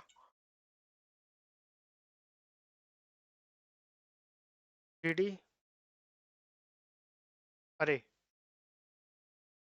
तो 3D अरे के अंदर पहला आता है आपका रो मेजर ऑर्डर। ठीक है, यहाँ पे लिख देता हूँ एड्रेस। यहाँ पे देखिए रो मेजर, यहाँ पे 3D है तो यहाँ पे तीन आएंगे, आई, जे और के। ठीक है, फॉर्मूला क्या है, फॉर्मूला सिंपल ये कहता है कि पहले बेस एड्रेस लिया, इसमें अब हमें आई माइनस तीन, तीन है, हमें याद रखना तीन है इसके अंदर। ठीक है, 3D मैट्रिक्स क्या होती है, एक एग्जांपल के तौर पे एक बना देता हूँ नीचे, बाद में हटा भी देंगे। 3D मैट्रिक्स क्या होगा, 3D एरे, फर्स्ट एरे ये हो गई, सेकंड, ठीक है, थर्ड। ठीक है, तो यहाँ पे जो होगा ना, यहाँ पे थोड़ा कॉम्प्लिकेशन इसलिए हो जाता है क्योंकि ना बहुत लोगों को समझ में नहीं आता। देखिए हमें क्या करना है ना, जैसे कि लेट से मेरे को इस पे जाना है, मैं यहाँ चला, मेरे को यहाँ जाना है। अब मेरे को यहाँ जाना है तो मेरे को क्या करना पड़ेगा, पहले इस मैट्रिक्स में से ये माइनस करनी है, या इस मैट्रिक्स में ये माइनस करूंगा तो मैं इस मैट्रिक्स के यहाँ पे आ जाऊंगा। यहाँ पे आने के बाद सेम ऑपरेशन परफॉर्म करनी है, पहले मुझे इस वाले, इस वाले का बेस एड्रेस, मतलब इस वाले का एड्रेस चाहिए। बेस एड्रेस, इस वाले एड्रेस को माइनस करूंगा बेस एड्रेस में तो मैं पहुंचूंगा यहाँ पे। ठीक है, यहाँ पे आते हुए मेरे को रास्ते में बहुत सारे कॉलम्स पड़े होंगे, जैसे कि जितने भी ये कॉलम्स पड़े होंगे इनको कर देना मल्टीप्लाई इससे। ठीक है, यहाँ पे पहुंचने के बाद अब मुझे प्लस करना है J minus L B to, यानी कि एल बी थ्री, क्योंकि यहाँ तीन होंगे। अब तो यहाँ पे पहुंच जाऊंगा मैं। यहाँ पे पहुंचने के बाद अब मुझे क्या करना है, टोटल का मल्टीप्लाई कर देना, जैसे कैपेसिटी यहाँ की। ठीक है, आई होप आपको समझ में आ गया होगा। ठीक है, ये रिवीजन कोर्स है, ज्यादा डिटेल में करूंगा तो बहुत लंबी हो जाएगी वीडियो। ठीक है, अब मैं सीधा डायरेक्ट लिख रहा हूँ, आपको बस एक कॉन्सेप्चुअल व्यू देना था, इस वजह से मैंने थोड़ा ये बना के बता दिया। बाकी कंप्यूटर में आपको पता है ऐसे कुछ स्टोर नहीं होता, कंप्यूटर सिंपल जो स्टोर करता है ना वो 1D में ही स्टोर करता है सब कुछ। ठीक है, मैं यहाँ लिख देता हूँ बेस एड्रेस प्लस। ठीक है, ज़्यादा डिटेल में नहीं करना क्योंकि फिर ज़्यादा बड़ी वीडियो भी नहीं चाहिए, क्योंकि हमें विजन के तौर पे बनानी थी, तो इस वजह से number rows into number of columns, फिर आएगा J minus L B two. ठीक है, J minus L B two, देखिए ब्रैकेट में वही राउंड लगा देता हूँ, इनटू में नंबर ऑफ कॉलम्स। ठीक है, प्लस के यहाँ पे 3 है ना, तो ए माइनस एल बी 3। ठीक है, फिर यहाँ बड़ा ब्रैकेट जो कि बंद हो चुका है, अब यहाँ पे कर देंगे कैपेसिटी से मल्टीप्लाई। ठीक है, रिवीजन कोर्स है, अब ज़्यादा बड़ी वीडियो क्यों कर रहा हूँ मुझे खुद समझ में नहीं आ रहा, पर कोशिश यही थी कि आपको बस समझ में आ जाए, कुछ डाउट ना रहे। ठीक है, सेम मैं कॉलम मेजर ऑर्डर का भी लिख देता हूँ, ये बताने की जरूरत नहीं, एक ही से आपको क्लियर हो गया होगा कैसे आपको कॉन्सेप्चुअली सोचना है। ठीक है, तो इसमें आता है बेस एड्रेस। बेस एड्रेस थोड़ा ये देखिए, थोड़ा इसमें सोचना पड़ेगा, मैं बताता हूँ। Base address I minus L B one, ये तो सेम है, इनटू में नंबर ऑफ रोज, इनटू में number of columns, plus A minus L B three. देखिए यहाँ पे नंबर ऑफ कॉलम्स पहले आते हैं, ठीक है, कॉलम्स पहले आते हैं इसलिए कॉलम्स से पहले कर रहे हैं, इनटू में number of rows plus J minus L B two, फिर ब्रैकेट बंद, इनटू में कैपेसिटी। ठीक है, ये था 2D एरे और 3D एरे के जो क्वेश्चन आते हैं फॉर्मूले के, वो बता दिया। ठीक है, अब इसके अंदर एक टॉपिक और आता है जो कहता है लोअर ट्रायंगुलर मैट्रिक्स का। तो लोअर ट्रायंगुलर मैट्रिक्स, मैं लोअर ट्रायंगुलर मैट्रिक्स बता रहा हूँ, फिर बताऊंगा कि अपर ट्रायंगुलर में कैसे करना है। ठीक है, एक से ही आपको क्लियर हो जाएगा। लोअर ट्रायंगुलर मैट्रिक्स का मैंने एक ट्रिक बना रखी है, जब भी लोअर ट्रायंगुलर मैट्रिक्स आए आपको याद रखना है L E. L E, L E का मतलब क्या है कि लोअर साइड एलिमेंट।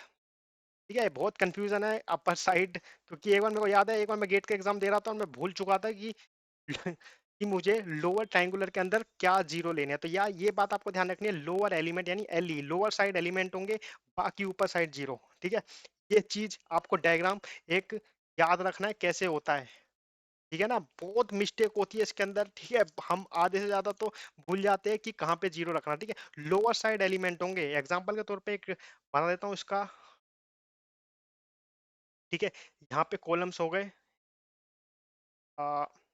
कॉलम्स हो गए A11, A21, A22, A31, A32, A33, फिर आ गया A41, A42, A43।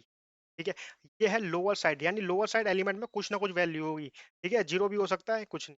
या पर यहाँ पे हमेशा जीरो होगा, A1 यहाँ पे, ठीक है, यहाँ पे, और A22 में यहाँ पे, ठीक है, A33, ठीक है ना, यहाँ पे, यहाँ पे, यहाँ पे, और यहाँ पे।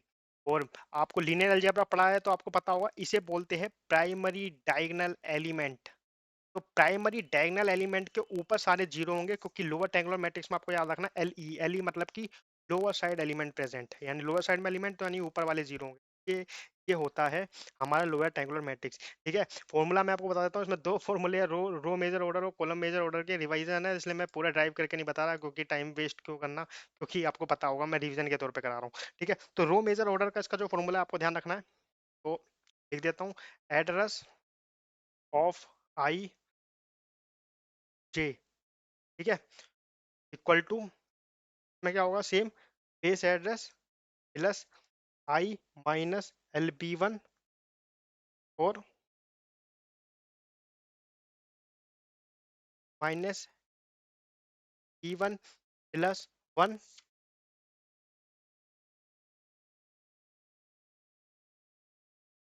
ठीक है, यहाँ पे एल बी टू है, ठीक है, आई माइनस,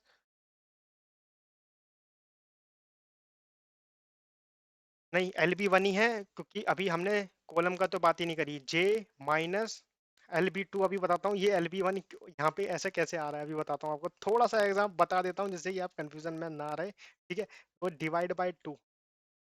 ठीक है, अभी आपको समझ में आ जाएगा ये डिवाइड बाय टू यहाँ क्यों लिखा है। ठीक है, वैसे तो आपको पता होगा डिवीजन है।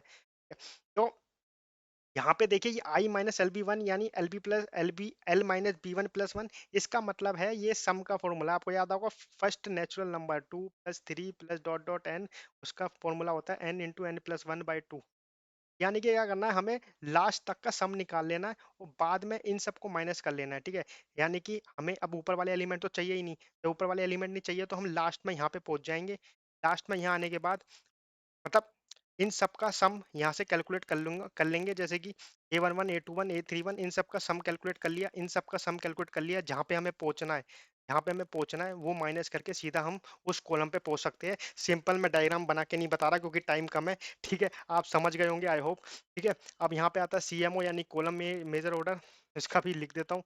तो यहाँ पे आ गया एड्रेस ऑफ आई और J equal to base address plus number of columns into number of columns plus one, यानी कि इसमें मैं एंड पे पहुंच चुका हूँ, divide by two minus upper bound two minus J plus one, upper bound two minus J plus two, ठीक है, इसका समय, ठीक है, divide by two plus I minus J और इसमें ब्रैकेट बंद और इनटू में सी। ठीक है, ये सिंपल लोअर ट्रायंगुलर मैट्रिक्स का है, ज़्यादा डिटेल में बात नहीं करेंगे। और मैं आपको बता देता हूँ, अब अगर अपर ट्रायंगुलर मैट्रिक्स के बारे में पूछा जाए तो अपर ट्रायंगुलर मैट्रिक्स में होता है, जो लोअर ट्रायंगुलर मैट्रिक्स होती है ना, lower triangular matrix, lower triangular matrix का जो रो मेजर ऑर्डर होता है ना, वो इक्वल टू होता है हमारे अपर ट्रायंगुलर मैट्रिक्स के, अपर ट्रायंगुलर मैट्रिक्स के कॉलम मेजर ऑर्डर के बराबर। और सेम लोअर ट्रायंगुलर मैट्रिक्स का जो कॉलम मेजर ऑर्डर होता है ना, कॉलम मेजर ऑर्डर वो होता है अपर ट्रायंगुलर मैट्रिक्स के row major, row major order के हिसाब से। ठीक है, ये नोट आपको ध्यान रखना है। ठीक है, अभी तक कोई कॉलम मेजर ऑर्डर पे कोई क्वेश्चन नहीं आया अपर ट्रायंगुलर के, पर आपको ध्यान रखना है, इससे आप ड्राइव कर लोगे दोनों को। ठीक है, तो अब ये हमारा यहाँ पे हो चुका है खत्म। ठीक है, ग्राफ थ्योरी खत्म हो गया, एरेस के बारे में जितना मेन पॉइंट थे वो खत्म हो गए। अब हम जो कि टॉपिक करेंगे वो है फिफ्थ, फिफ्थ टॉपिक जो कि होगा हैशिंग। अब हैशिंग का जो है ना, हैशिंग में सिंपल मैं आपको बता देता हूँ, ये सर्चिंग टेक्निक है, ये सर्चिंग टेक्निक है।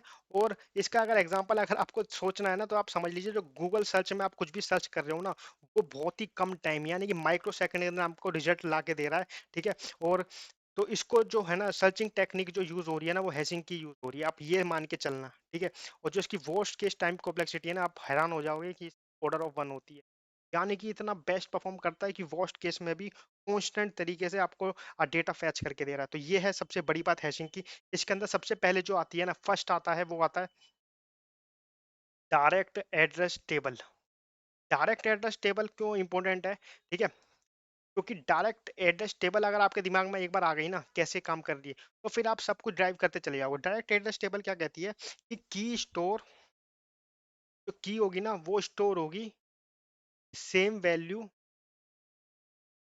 ठीक है, जो की, जो की store with same index value. ठीक है, की store with same index value. Example से ही बता देता हूँ, ठीक है, बस मैं लिखवा रहा हूँ जिससे कि आपको एक पॉइंट की तरह याद है। ठीक है, तो एग्जांपल के तौर पे जैसे कि मुझे की है, ये आपका आपके की है जैसे कि 9241। ठीक है, ये 2000 है। ठीक है, मैं ये एग्जांपल अभी बाद में बताऊंगा, 2000 अभी मैं अंडरलाइन कर रहा हूँ, बताऊंगा 2000 की वजह से इसका ड्रॉबैक क्यों आया। ठीक है, तो ये क्या करता है, ये जो जितनी की होंगी ना, जितनी वैल्यू पे हमें स्टोर करना, तो ये उतने ही इंडेक्स वैल्यू पे 0 1 2 3 4 5 6 7 8 9, तो इन 9 तक की ये टेबल बना लेता है, 9 इंडेक्स तक की। ठीक है, और डायरेक्टली वहां पे जाके वैल्यूज को स्टोर कर देता है। ठीक है, डायरेक्टली वहां जाके वैल्यूज को स्टोर कर लेता है। जैसे कि यहाँ पे 9 की थी तो 9 पे 9 स्टोर कर लिया, 2 पे 2 स्टोर कर दिया, 4 पे 4 स्टोर कर दिया। लेकिन दिक्कत जब आ गई जब इसमें 2000 आ गया। अब 2000 के लिए इसको 2000 तक की टेबल बनानी पड़ेगी, जो कि बहुत बड़ा साइज हो जाएगा। तो यही इसकी ड्रॉबैक थी, ठीक है। कीज लेस होगी तो कोलिजन, बट वन की स्टोर अगर 2 की पावर 1000 या 2000 हुआ तो ये बहुत ज्यादा प्रॉब्लमेटिक हो जाएगा, ठीक है, प्रॉब्लमेटिक हो जाएगा। तो इस वजह से डायरेक्ट एड्रेस टेबल की जो ड्रॉबैक थी वो यही थी कि ये इसकी ड्रॉबैक है, ठीक है। अगर 2 की पावर 1000 अगर कोई की पे स्टोर करना है तो इतना इंडेक्स वैल्यू के लिए हमें फालतू की टेबल बनानी पड़ेगी जिसमें ये सब चीजें खाली रह जाएंगी, तो इतना बनाने का कोई फायदा नहीं था, ठीक है। तो इसकी प्रॉब्लम को दूर करने के लिए हमने यूज किया फिर मेथड्स, ठीक है। ड्रॉबैक्स मैं यहाँ पे एक बार लिख देता हूँ अलग इस पेज पे, जिससे कि आपको ध्यान में रहे। ड्रॉबैक है डोंट, ड्रॉबैक में मैं लिख देता हूँ, don't take m in powers of 2। अगर इन पावर्स ऑफ 2 में कोई m की वैल्यू लोगे तो बहुत ही बड़ा हो जाएगा, और फिर हमें क्या करना है, पिक करना पड़ेगा m वैल्यू, हमें m वैल्यू को ऐसा पिक करना है,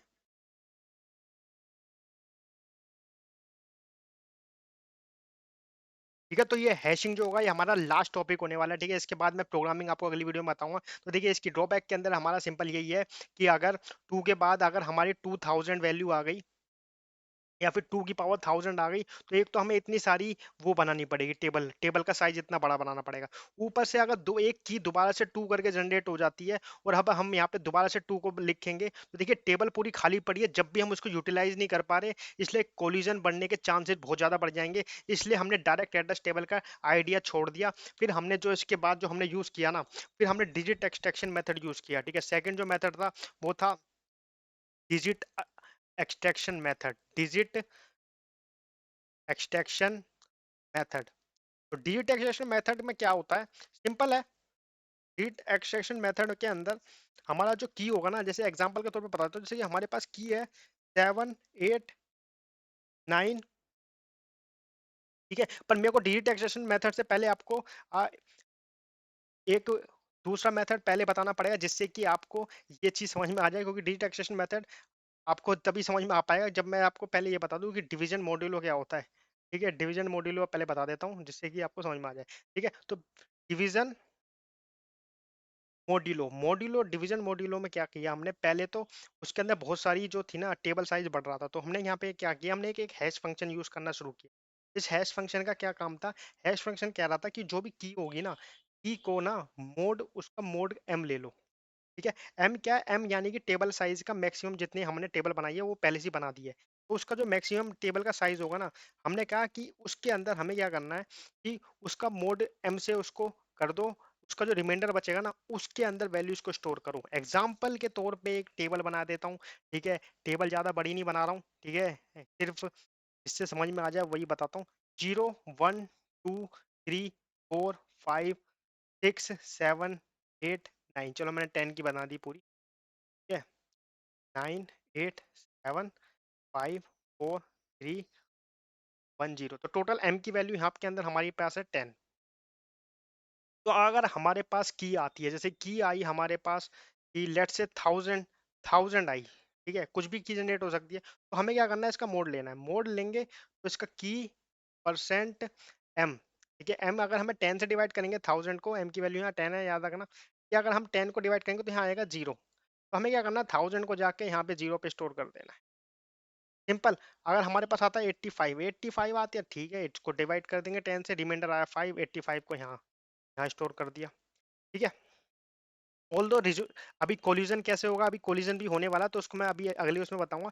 पर आपको सिंपल समझ में आ गया, डिवीजन मॉड्यूल ने क्या किया, एक हैश फंक्शन जनरेट कर दिया, और उसको इसमें हमने वैल्यूज को उसके रिमाइंडर पे जहाँ था, रिमाइंडर जो बच के आ रहा था उस पे हमने वैल्यूज को स्टोर करना चालू कर दिया। लेकिन लेकिन इसके अंदर इसका सब कुछ ठीक चल रहा था, तो लेकिन इसकी कोई ड्रॉबैक क्या थी, इसकी ड्रॉबैक भी कुछ आई होगी, जब वजह से हमने डिवीजन मॉड्यूल छोड़ा, ठीक है। तो यहाँ पे क्या था ना, यहाँ पे हम जो बाइनरीज है, जैसे कि अगर हमें कोई बाइनरीज दे रखा, कोई नंबर बाइनरीज में दे रखा है, जैसे कि 1 1 0 1 1 0 1 1, ठीक है, और लेट से ये डिविजिबल नहीं है, तो हम क्या करेंगे, जो इसकी जो ये बिट होंगी ना, जैसे कि सपोज करो इसको हम 0 से मॉड्यूल लेते हो, लास्ट में 1 1 बच जाता, तो हमें पता है 1 1 इसको डिवाइड करता है, 3 को करता है, जैसे 1 1 हमें बाइनरी में 3 को कहते हैं, हम जाके इस बाइनरी को नंबर जो हमने डेसिमल में कन्वर्ट करके यहाँ 3 पे स्टोर करा दिया, लेट्स से एग्जांपल के तौर पे बता रहा हूँ, ठीक है। तो यहाँ पे जब तक तो ठीक था, लेकिन अगर m equal to 2a,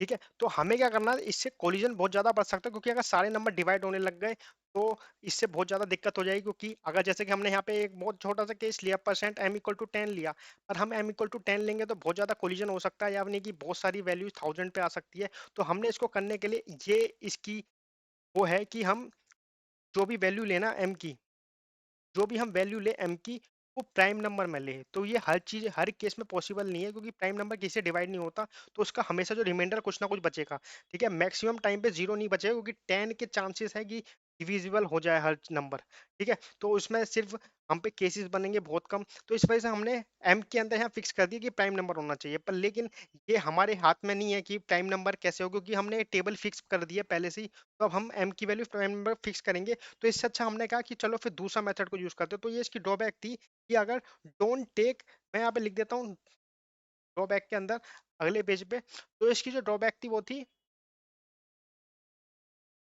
drawback कहती है कि don't take m in powers of two, don't take m in powers of two, ठीक है। Pick m values, m value is prime number. क्या सिंपल सिंपल बात है, इसको खत्म करते हैं। यही था इसके अंदर, ठीक है। फिर आता है हमारा digit extraction method. Second second जो आया हमारा, आया digit extraction method. Digit extraction method, इसको मैं सिंपल एग्जांपल से बता देता हूँ, ठीक है। बाकी शॉर्ट नोट्स मैं आपको प्रोवाइड करना ही वाला हूँ, तो कोई दिक्कत होने नहीं वाली, ठीक है। इसके अंदर जैसे कि लेट्स से हमारे पास की है, बहुत बड़ी की ले लेता हूँ इस बार, 7 8 9 1 2 3 6 5 4, ठीक है, 6 5 4 ये हमारे पास की है। तो डिजिट एक्सट्रैक्शन मेथड क्या कहता है कि हमें क्या करना है ना, इसकी जो इंडेक्स वैल्यू लेट से 1 2 5 6 7 8 9, ठीक है, जीरो से शुरू होता है, मैं वन से ले रहा हूँ, ठीक है। तो हमें क्या करना है, डिजिट एक्सट्रैक्शन मेथड के अंदर कोई भी हम 3 डिजिट इसके अंदर से निकाल लेंगे, ठीक है। जैसे कि मैं 3 इंडेक्स वाली, ठीक है, जैसे कि मैं यहाँ 3 इंडेक्स वाली ले लूँ, फिर 6 वाली ले लूँ और 9 वाली ले लूँ, 3 6 और 9 वाली ले लूँ। और उस जैसे कि जो थ्री थ्री पे जो है कि 9 वैल्यू आ रही है, 6 पे कोई भी 3 इंडेक्स वैल्यू ले लूँ, और उसकी जो वैल्यूज है ना, जैसे कि 9 3 4, उस वैल्यू पे जाके उस वैल्यू को स्टोर करा दूँ। सिंपल है, क्योंकि मेरी एम की वैल्यू है, यानी कि जो टेबल का साइज है वो 1000 2000, एग्जाम्पल के तौर पे 1000 2000 का है। तो इससे क्या होगा ना, इससे बहुत ही कम कोलिजन होंगे, और एक परफेक्ट एक वैल्यू मिली है 934, उस पे जाके वैल्यूज को स्टोर करा दूंगा, ठीक है। ये था डिजिट एक्सट्रैक्शन मेथड। फिर थर्ड पे आया हमारा मिड स्क्वायर मेथड, ठीक है। मिड स्क्वायर, मिड स्क्वायर का एक एग्जांपल से ही बता देता हूँ। मिड स्क्वायर कहता है कि अगर आपके पास की है, जैसे कि लेट्स से यही की है, तो मिड स्क्वायर मेथड क्या कहता है, ठीक है। बहुत से लोग कंफ्यूज होते हैं कि इसके अंदर क्या कहता होगा, कि जो इसके अंदर कोई भी हमने इंडेक्स वैल्यू ले ली 3, उसको उस पे जाके हमने वैल्यू को रख दिया, यानी कि एम की वैल्यू पे, मतलब उस टेबल के अंदर साइज जो इंडेक्स पे रख दिया। और इसके अंदर क्या करते होंगे, इसके अंदर मिड वैल्यू लेते होंगे और उसका स्क्वायर कर देते होंगे। तो देखिए यही आपकी कंफ्यूजन है, ये मैं दूर कर देता हूँ। इसके अंदर क्या करते हैं ना, पूरा का पूरा हैश फंक्शन, जो हैश फंक्शन जो की है ना, उस की का स्क्वायर लेना है, उस की का पूरे का स्क्वायर लेना है, यानी कि 7 8 9 1 2 3 6 5 4, इसका जो भी स्क्वायर आएगा वो लेना है, ठीक है।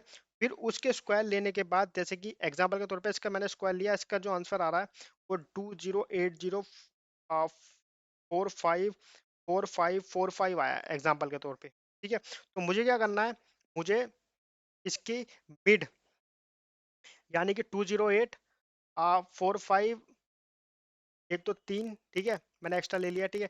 तो लेट से ये 045 है ना, इसकी कोई सी भी वैल्यू को लेके उसके वैल्यू पे जाके इंडेक्स के वैल्यू पे उसको स्टोर कर देना है, ठीक है। मिड में कोई सी भी, तो पर इसमें कंफ्यूजन ये होती है कि हम क्या करते हैं, मिड को लेके उसका स्क्वायर कर देते हैं, नहीं, जबकि बहुत ज्यादा कोलिजन हो जाएगा, क्योंकि सेम मेथड हो जाएगा, क्योंकि हमने सबसे पहला मेथड यूज किया था, ठीक है। तो उससे अच्छा है कि डायरेक्ट एड्रेस टेबल जैसे हम यूज कर देता, डायरेक्ट एड्रेस टेबल वाला सीन हो जाएगा। तो इसलिए इसको हमने सही करने के लिए हमने क्या करा, पूरे की को स्क्वायर किया, उस की के स्क्वायर से, ठीक है, कोई भी मिड की 3 विकेट वो 3 डिजिट ले ली, और उस पे जाके हमने उस वैल्यू पे जाके उसको, सिंपल मेथड था, ठीक है, ज्यादा कोई इसमें प्रॉब्लमेटिक बनाना नहीं है इसको कि इतना कॉम्प्लेक्स बना दिया, ठीक है। चौथा मेथड जो आया ना हमारा, फिर आया वो fold bounded. Fold bounded fold bounded fold bounded क्या कहता है? फोल्ड बाउंडेड कहता है कि लेट से हमारे पास की है, ई इक्वल टू है 7 8 9 4 5 6 1 2 3। तो ये फोल्ड बाउंडेड कहता है कि कोई से भी 3 की ले लो, 7 8 9 ले ली, पीछे की 3 ले ली, अब इन तीनों को ऐड करा दो, 7 8 9 1 2 3, क्योंकि आंसर आया 912, जैसे कि 912 पे जाके उसको स्टोर करा दो, सिंपल फोल्ड बाउंडेड, ठीक है। ज्यादा कॉम्प्लेक्स नहीं करना है, रिवीजन कर रहे हैं, ठीक है, ठीक है। जब पढ़ाएंगे तो पूरा इसको खोलेंगे, अभी हमें इसे खोलने की जरूरत नहीं है, सिंपल रिवीजन है, याद रखना है आपको क्या करना है। क्या आता है फोल्ड शिफ्टिंग? फोल्ड शिफ्टिंग क्या कहता है? कोई भी की है, जैसे कि सेम की ले लेता हूँ, इसमें भी 7 8 9 4 5 6 1 2 3। ये क्या कहता है कि उस तीन तीन की हमने बना ली, 7 8 9 4 5 6 1 2 3। फोल्ड बाउंडेड के अंदर पूरी की यूज नहीं होती, लेकिन इसके अंदर पूरी की यूज हो रही है। 7 8 9 4 5 6 1 2 3, तीनों को प्लस करके जो आंसर आया, जैसे कि यहाँ पे कुछ भी आया, ए बी सी आया, तो ए बी सी पे जाके उसको स्टोर कर देना, ठीक है। तो ये सब थे 5 मेथड जो कि हमने हैशिंग के अंदर पढ़े, ठीक है, जो कि टाइम कॉम्प्लेक्सिटी ऑर्डर ऑफ 1 दे रहा है वर्स्ट केस में, तो इस सारे मेथड में से कोई हम यूज कर सकते हैं, ठीक है। फिर नोट के तौर पे मैं एक बात बता दूं, नोट यहाँ पे लिख देता हूँ, ठीक है। ये बहुत ही महंगा नोट है, 1000 रुपए का नोट है, तो ये आपको ध्यान रखना है, ये आपके दिमाग में रहना है। तो नोट कहता है कि जो मिड स्क्वायर है ना, मिड स्क्वायर और फोल्ड शिफ्ट, फोल्ड शिफ्ट जो कि लास्ट वाली थी, फोल्ड शिफ्ट, ये सबसे ज्यादा बेस्ट है इसके अंदर। अब ये सबसे ज्यादा बेस्ट क्यों है? क्योंकि इसके अंदर हमने जो है ना, ऑल डिजिट्स हम पार्टिसिपेट करा रहे थे, इस वजह से ये 1000 रुपए का नोट दिमाग में रखना कि मिड स्क्वायर में फोल्ड शिफ्टिंग बेस्ट है। क्यों? क्योंकि आप यहाँ सिंपल देख सकते हो, इसमें हमारी पूरी की पूरी की हो रही है, और हमारा मिड स्क्वायर के अंदर ये पूरी की पूरी की यूज हो रही थी जिसमें हम स्क्वायर ले, तो इस वजह से ये दोनों मेथड सबसे ज्यादा बेस्ट है इसके अंदर, ठीक है। फिर आता है, जब ये सब चीज हमने कर ली, तो इसके बाद हमारे पास कोलिजन बहुत ज्यादा हो जाते हैं, क्योंकि कोलिजन के ऊपर हमने बात ही नहीं करी। हमने क्या करा कि कोलिजन को एक अलग उसमें डाल दिया, इसको सॉल्व करेंगे अलग तरीके से, ठीक है। तो कोलिजन, ठीक है, तो मैं यहाँ लिख देता हूँ, पहले आपको बता दूं कोलिजन के टाइप्स क्या होते हैं, ठीक है। तो ये आ रहा हमारा कोलिजन। कोलिजन होते हैं 2 टाइप के, ठीक है? तो कोलिजन 2 टाइप के हैं, जिसमें से एक तो है हमारा ओपन एड्रेसिंग, और दूसरा हमारा आता है चेनिंग, ठीक है। ये मैंने बना दिया ओपन एड्रेसिंग और चेनिंग, ठीक है। ओपन एड्रेसिंग बादल बना दिया है, बादल के अंदर अब मैं बताता हूँ ओपन एड्रेसिंग भी हमारे पास 3 तरीके के हैं, 3 तरीके के हैं, तो इसको अलग कलर से लिखते हैं। पहला तो है हमारा लीनियर, दूसरा हमारा क्वाड्रेटिक, तीसरा आता है हमारा डबल हैशिंग, ठीक है। तो मैं यहाँ पर बादल बना देता हूँ, क्वाड्रेटिक, लीनियर और डबल हैशिंग, ये होते हैं 3 टाइप के, ठीक है। चलो जल्दी से बात करते हैं इसके ऊपर। तो सबसे पहले हमारा आता है चेनिंग। चेनिंग का कोई टाइप नहीं है, तो सबसे पहले चेनिंग ही कर लेते हैं। तो जो फर्स्ट है ना, चेनिंग के अंदर क्या होता है ना, चेनिंग जैसी दिमाग में आया, चेनिंग मतलब लिंक लिस्ट। चेनिंग मतलब link list. Link list, link list एक ऐसा डेटा स्ट्रक्चर है जो कि डायनेमिक है, जितना मर्जी आप इसको बढ़ा सकते हो, छोटा कर सकते हो। हमने जान लिया एरे और डेटा स्ट्रक्चर, जब हम एरे के ऊपर बात करें थे, मैंने बताया लिंक लिस्ट एक डायनेमिक डेटा स्ट्रक्चर है और बहुत ही बड़ा फायदेमंद है, ठीक है। तो ये क्या करता है ना, तो पहले तो आपको एक चीज याद रखनी है, ये स्टोर करता है in link list, store in link list outside hash table. Outside hash table, अब ये क्या है, अभी इसको बताता हूँ, ठीक है। तो जैसे कि यहाँ पे हमारी हैश टेबल है ये, ठीक है, ये हमारी हैश टेबल है, तो 1 2 4 5 6 7 8 9, ठीक है। तो ये हमारी हैश टेबल है। तो इसके अंदर क्या करेगा ना, जैसे कि हमें कोई यहाँ पे कोलिजन को हमें रोकना है किसी तरीके, तो कोलिजन को रोकने का तरीका ये है कि आप ना इसके लिंक लिस्ट के अंदर एक, मतलब हैश टेबल को एक लिंक लिस्ट से जोड़ते जाओ, और जितनी ज़्यादा वैल्यूज आती जाए, लेट से मैंने वही फर्स्ट वाला मेथड यूज़ किया, मेरे पास आया 789 की, 789 का परसेंट कर दूंगा 10 से, जो कि आया 9। मैं क्या करूंगा, 9 पे जाऊंगा, 9 पे जाके लिंक लिस्ट यहाँ पे बनाऊंगा, और यहाँ पे वैल्यू को स्टोर कर दूंगा 789। फिर लेट से फिर हमारे पास आ गई 119, 119% 10 निकाला, फिर 9 आ गया। अब 9 पे फिर ये जगह कोलिजन होगा, तो कोलिजन को बचने के लिए फिर मैंने यहाँ पे क्या करा, फिर यहाँ पे 119 को स्टोर कर दिया। तो ऐसे हम जितने मर्जी इसको बढ़ा सकते हैं लिंक लिस्ट को, क्योंकि डायनेमिक डेटा स्ट्रक्चर है। तो ये चेनिंग बहुत ही बड़ा फायदेमंद है इसके अंदर। लेकिन ये एक जगह जाके आपको पता होगा, अगर लिंक लिस्ट ज़्यादा बड़ी हो गई तो हमें सर्चिंग टाइम बढ़ जाएगा, क्योंकि 789 फिर 119 फिर हमें इसको सर्च करना। तो इससे क्या होगा ना, time complexity order of n हो जाएगी वर्स्ट केस में। तो इसको हमने सही करने के लिए फिर हम पे दूसरा मेथड बचता है ओपन एड्रेसिंग। ठीक है, जबकि मैं इसका एक सबसे बड़ी एडवांटेज जो है इसकी यहाँ पे लिख देता हूँ। इसकी एडवांटेज क्या है, ये एकोमोडेट करता है, एकोमोडेट इनफाइट नंबर ऑफ कोलिजन। ठीक है, इसकी वजह से हमारे पास इनफाइनाइट नंबर ऑफ कोलिजन होने से बच जाएंगे, क्योंकि यहाँ पे कभी कोलिजन ही नहीं हो सकते। ठीक है, इनफाइनाइट वैल्यूज भी एक जगह स्टोर होनी चाहिए ना, तो हम link list dynamic data structure जितनी मर्जी बढ़ा ले, तो हम इनफाइनाइट नंबर ऑफ कोलिजन तक इससे बचा सकते हैं लिंक लिस्ट से। फिर सेकंड मेथड आया ओपन एड्रेसिंग। ठीक है, सेकंड जो हमारा मेथड है वो है ओपन एड्रेसिंग मेथड। जब मैं हैशिंग तक लास्ट कराऊंगा, उसके बाद वीडियो ज़्यादा बड़ी हो जाएगी, तो मैं अगले पार्ट के अंदर प्रोग्रामिंग से आपका रिवीजन कराता हूँ। ठीक है, तो ओपन एड्रेसिंग के अंदर जो है फर्स्ट टॉपिक आता है वो है लीनियर प्रोबिंग। फर्स्ट आता है लीनियर प्रोबिंग। लीनियर प्रोबिंग क्या कहता है, सिंपल लीनियर प्रोबिंग में आपको बताता हूँ क्या होता है। लेट्स से हमारे पास टेबल है। ठीक है, यही हमारे पास टेबल है 0 to 9 ही, 1 2 3 4 5 6 7 8 9, यही है हमारे पास 9 की टेबल, 9 साइज की जो हमारे पास टेबल है। ये अगर यहाँ पे आपका कोलिजन आएगा तो ये कैसे रिजॉल्व करेगा बताता हूँ। तो वैल्यू सेम ही है, मैं एक ही एग्जांपल से बता रहा हूँ। लेट्स से वही वाला 789 की आई, 789 का परसेंट 10 किया और ये रिमाइंडर आया 9, तो मैंने 789 को मुझे 10 पे स्टोर करना है, यानी 9 पे स्टोर करना, तो यहाँ पे आ गया 789। 798 नहीं, 789, 789 आ गया। फिर दोबारा हमारे पास 119 आया, 119 का परसेंट 10 किया, फिर ये 9 पे आ रहा है। अब ये जो है ना, इसके ये मेथड कहता है कि अगर 789 जिस पे हमने की पहले से ही मौजूद है, तो आप क्या करो, लीनियरली ऊपर जाओ, लीनियरली उसके नेक्स्ट वाले पे जाके उस वैल्यू को स्टोर कर दो, अगर वो खाली है तो। 789 के बाद जो नेक्स्ट खाली था वो था 0, हमने क्या करा, यहाँ पे 119 को स्टोर कर दिया। अब लेट से हमारे पास आया 110, 110 का मॉड्यूलो लिया तो ये आ गया 0। ठीक है, अब 0 पे फिर ये गया, 0 पे तो की रखी थी तो अगले पे। ठीक है, 110। तो इस वजह से क्या होता है ना, यहाँ पे ना बहुत ज्यादा क्लस्टर हो जाता है, यहाँ पे बहुत ज्यादा क्लस्टर हो जाता है लीनियर वे में, क्योंकि अगर मैं कोई सी वैल्यू स्टोर करूंगा तो एक ही पाथ में फॉलो करती है, तो इसे बोलते हैं प्राइमरी क्लस्टरिंग। इसकी जो ड्रॉबैक है ना, वो है प्राइमरी क्लस्टरिंग।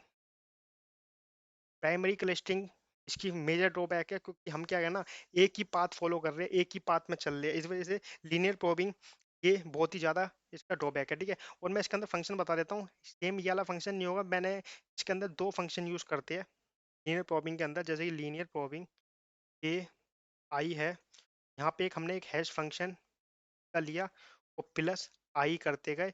आई यानी कि आई की वैल्यू चलेगी 1 2, जैसे यहाँ चल रही है 0 to 9, तो यानी कि 0 पे अगर वैल्यू डली हुई है तो फिर हम 1 पे स्टोर कर देंगे, 1 पे डली हुई है 2 पे। तो ये एक लीनियर मैनर में चलता है, इसलिए इसको बोलते हैं लीनियर लीनियर प्रोबिंग। ठीक है, ये है इसका लीनियर में। अब क्वाड्रेटिक आता है, क्वाड्रेटिक आपको नाम से समझ में आ रहा होगा, लीनियर और क्वाड्रेटिक में फर्क क्या हो गया होगा। तो क्वाड्रेटिक क्या कहता है, क्वाड्रेटिक कहता है कि क्वाड्रेटिक प्रोबिंग कहता है कि इसके अंदर जो फंक्शन जनरेट हुआ ना, इसका हुआ क्यू ए आई, यानी कि क्वाड्रेटिक प्रोबिंग का जो फंक्शन है वो कहता है कि हैश फंक्शन की सेम है, प्लस आई स्क्वायर में जाएगा। अब जो आएगा ना वो क्वाड्रेटिक वे में जाएगा। हैश फंक्शन जो है यहाँ पे वही है, मैं बता देता हूँ, मोड 10 वाला। ठीक है, एग्जाम्पल के तौर पे मैं वही लेके चल रहा हूँ, 789 मोड 10, और वो 9 पे जाके स्टोर होगा, तो ये क्या करेगा, ये आई स्क्वायर, यानी कि जंपिंग बहुत ज़्यादा होगी, मोड एम।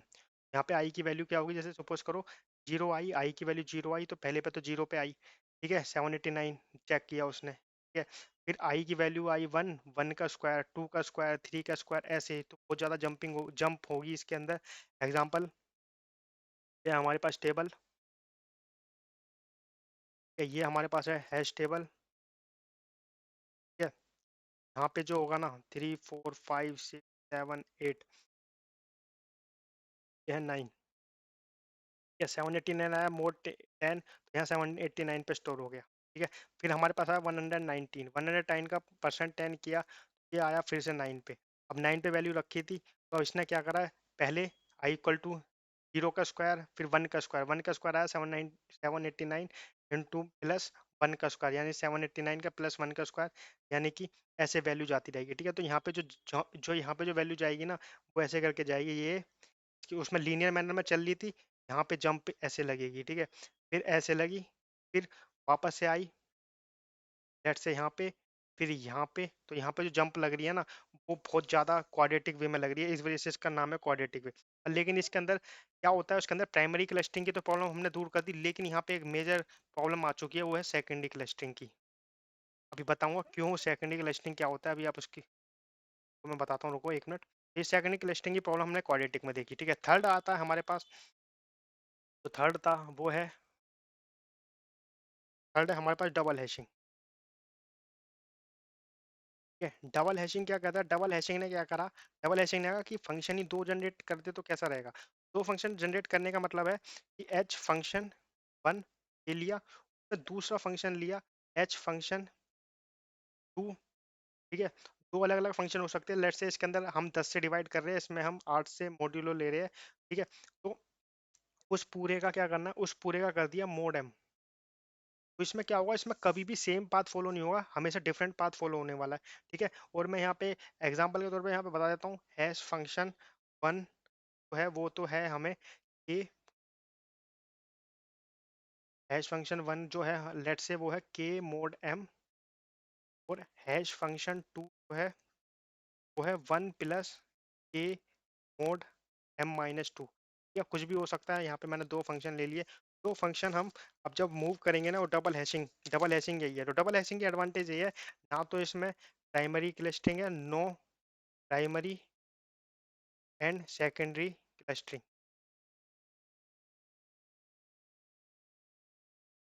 ठीक है, और यही था हमारे पास तीन, मैंने बता दिया, शॉर्ट में बताना था क्योंकि शॉर्ट मैं आपको रिवीजन ही करा रहा हूँ। ठीक है, तो यहाँ पे नोट में एक बता देता हूँ, नोट जो आपको लिखना है ना, नोट इसके अंदर दो है, तो कि इसका जो एवरेज होगा ना, एवरेज होगा एन बाय एम पर स्लोट्स। ये एम आपको पता होगा, एम क्या आते हैं, एम जितने थे हमारे पास वो वैल्यूज थी कि जीरो वन टू, जो कि अभी मैंने बताया था। एन क्या है, number of keys, number of keys पर स्लॉट इसकी एवरेज होता है। और हमारे पास लोड फैक्टर भी है, लोड फैक्टर जो है ना, जीरो से वन के बीच में लाई करता है। इसके डायरेक्ट क्वेश्चन भी आ चुका है इसका लोड फैक्टर का, तो आपको ध्यान रखना, ओपन एड्रेसिंग के अंदर, ओपन एड्रेसिंग के अंदर लोड फैक्टर जीरो से वन के बीच में लाई करता है। और load factor one zero to infinity lie करता है किसके अंदर, जो कि हमारा है चेनिंग के अंदर। मैंने बताया ना, ये चेनिंग का, चेनिंग के अंदर हम इनफाइनाइट नंबर ऑफ कोलिजन को रिजॉल्व कर सकते हैं। मैंने लीनियर प्रोबिंग के बारे में आपको बता दिया है। लीनियर प्रोबिंग जो था ना, मैं लिख देता हूँ फिर से, लीनियर जो था ना, प्राइमरी क्लस्टरिंग को फॉलो, प्राइमरी क्लस्टरिंग की प्रॉब्लम फेस करता है, primary clustering.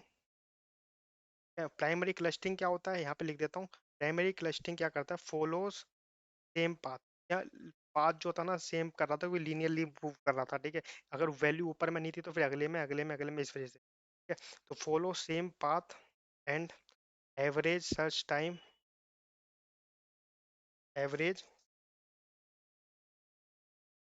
Search time increase. ठीक है, ये थे प्राइमरी वजह से।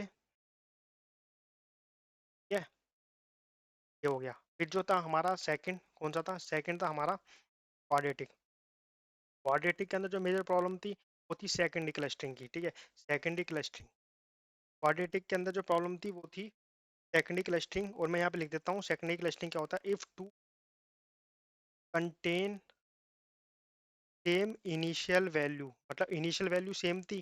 ठीक है, बाद में जाके पाथ डिफरेंट हो रहा था। ठीक है, पर same initial value both follow. देखिए, सेकेंडरी क्लस्टरिंग के अंदर और प्राइमरी क्लस्टरिंग में यही फर्क आ गया कि इसके अंदर इनिशियल वैल्यू सेम थी क्वाड्रेटिक के अंदर, बाकी प्राइमरी क्लस्टरिंग तो सब कुछ उसके अंदर जो लीनियरली मूव कर रहा था ना, इस वजह से क्या हो रहा था, सर्चिंग टाइम इंक्रीज हो रहा था। लेकिन इसके अंदर क्या थे, contains, two keys contain same initial values. ठीक है, और दूसरा क्या है, बोथ फॉलो सेम पाथ, यानी पाथ भी सेम फॉलो कर रहे हैं और इनिशियल वैल्यू भी सेम है। तो इस वजह से इसका जो था, इसमें जो मेजर प्रॉब्लम थी वो थी सेकेंडरी क्लस्टरिंग। ठीक है, और फिर हमारे पास जो थर्ड आता है, थर्ड आपको पता है जो इन दोनों प्रॉब्लम को दूर कर पाया वो था डबल डबल हैशिंग। इसमें दो फंक्शन यूज हुए, ठीक है। इसने क्या किया, इसके अंदर जो था ना, बोथ फॉलोज डिफरेंट पाथ, यहाँ पे पाथ ही डिफरेंट हो गए। जब पाथ डिफरेंट हो गए ना, तो प्राइमरी पाथ, तो नो प्राइमरी और नो सेकेंडरी। जब पाथ ही डिफरेंट हो गए तो ना तो प्राइमरी होगी ना सेकेंडरी, ठीक है। ये था डबल हैशिंग का। और एक नोट और बता दूं, अब आपने, ये तो हमारी इंसर्शन की बात है, लेकिन अगर डिलीशन की बात करें ना, नोट यहाँ लिख देता हूँ। नोट, अगर हम डिलीशन की बात करें ना, डिलीशन में आप एक हैरान हो जाओगे, क्योंकि डिलीशन इसके अंदर डिफिकल्ट है, तीनों के अंदर डिलीशन डिफिकल्ट, ठीक है। हैशिंग में ऑर्डर ऑफ वन के अंदर पोस्ट केस टाइम कॉम्प्लेक्सिटी जरूर है, लेकिन डिलीशन डिफिकल्ट है। क्यों? क्योंकि बिकॉज जब हम कोई की को डिलीट करते हैं ना, तो उसमें हमें डॉलर भी जाके लगाना होता है, और डॉलर के लिए हमें सर्चिंग करनी पड़ेगी, और उससे टाइम भी इंक्रीज हो जाता है, ठीक है। And you dollar use after delete, फिर हमें फिर से उसको रीहैश करना है, फिर हमें रीहैशिंग करनी है, ठीक है। यस, अगेन, ठीक है। तो इसके अंदर जो अनसक्सेसफुल सर्च बनते हैं ना, सर्च अनसक्सेसफुल सर्च जो बनते हैं ना, वो बनते हैं वन वन माइनस अल्फा। और अगर सक्सेसफुल सर्च की बात करें तो सक्सेसफुल सर्च बनते हैं one by alpha l n, one one minus alpha. देखिए, ये था हमारा हैशिंग के बारे में, ठीक है। हैशिंग तक हमने पूरा कर लिया। अब जो हमारे जो टॉपिक रह गए हैं ना, मैं आपको बता देता हूँ। देखिए, हैशिंग तक हो गया। अब हम अगले जो पार्ट में C programming, link list, binary trees, इन सब को करेंगे, क्योंकि देखिए वीडियो ज़्यादा बड़ी नहीं होनी चाहिए, तो इसलिए मैंने कोशिश करी है कि इन तीनों टॉपिक को आपको जितना हो सके उतना रिवाइज कराया जाए, और पूरा कोशिश करिए मैंने कराने की, ठीक है। तो मिलता हूँ आपको अब अगली वीडियो के अंदर, जिसमें हम सी प्रोग्रामिंग और लिंक लिस्ट इन सब के बारे में जानेंगे, ठीक है। और अगर वीडियो सही लगे तो आप जरूर कमेंट में करना है कि हमारा रिवीजन सही हो पाया, ठीक है। बाकायदा मैं, अगर आपको डिटेल में सब कुछ चाहिए ग्राफ ट्रेवर्सल का, आप ये भी कमेंट में छोड़ देना, जिससे कि मैं इसको अलग से वीडियो बना बना के दिखाऊं जब आपके पास टाइम हो। अभी आपके पास टाइम की बहुत कमी है, तो इस वजह से मेरे को सिर्फ रिवीजन कराना था, और आई होप आपको मैंने ये करा पाया हूँ, ठीक है। तो मिलता हूँ आपको अगली वीडियो में। थैंक यू सो मच आपका ये वीडियो देखने के लिए, ठीक है।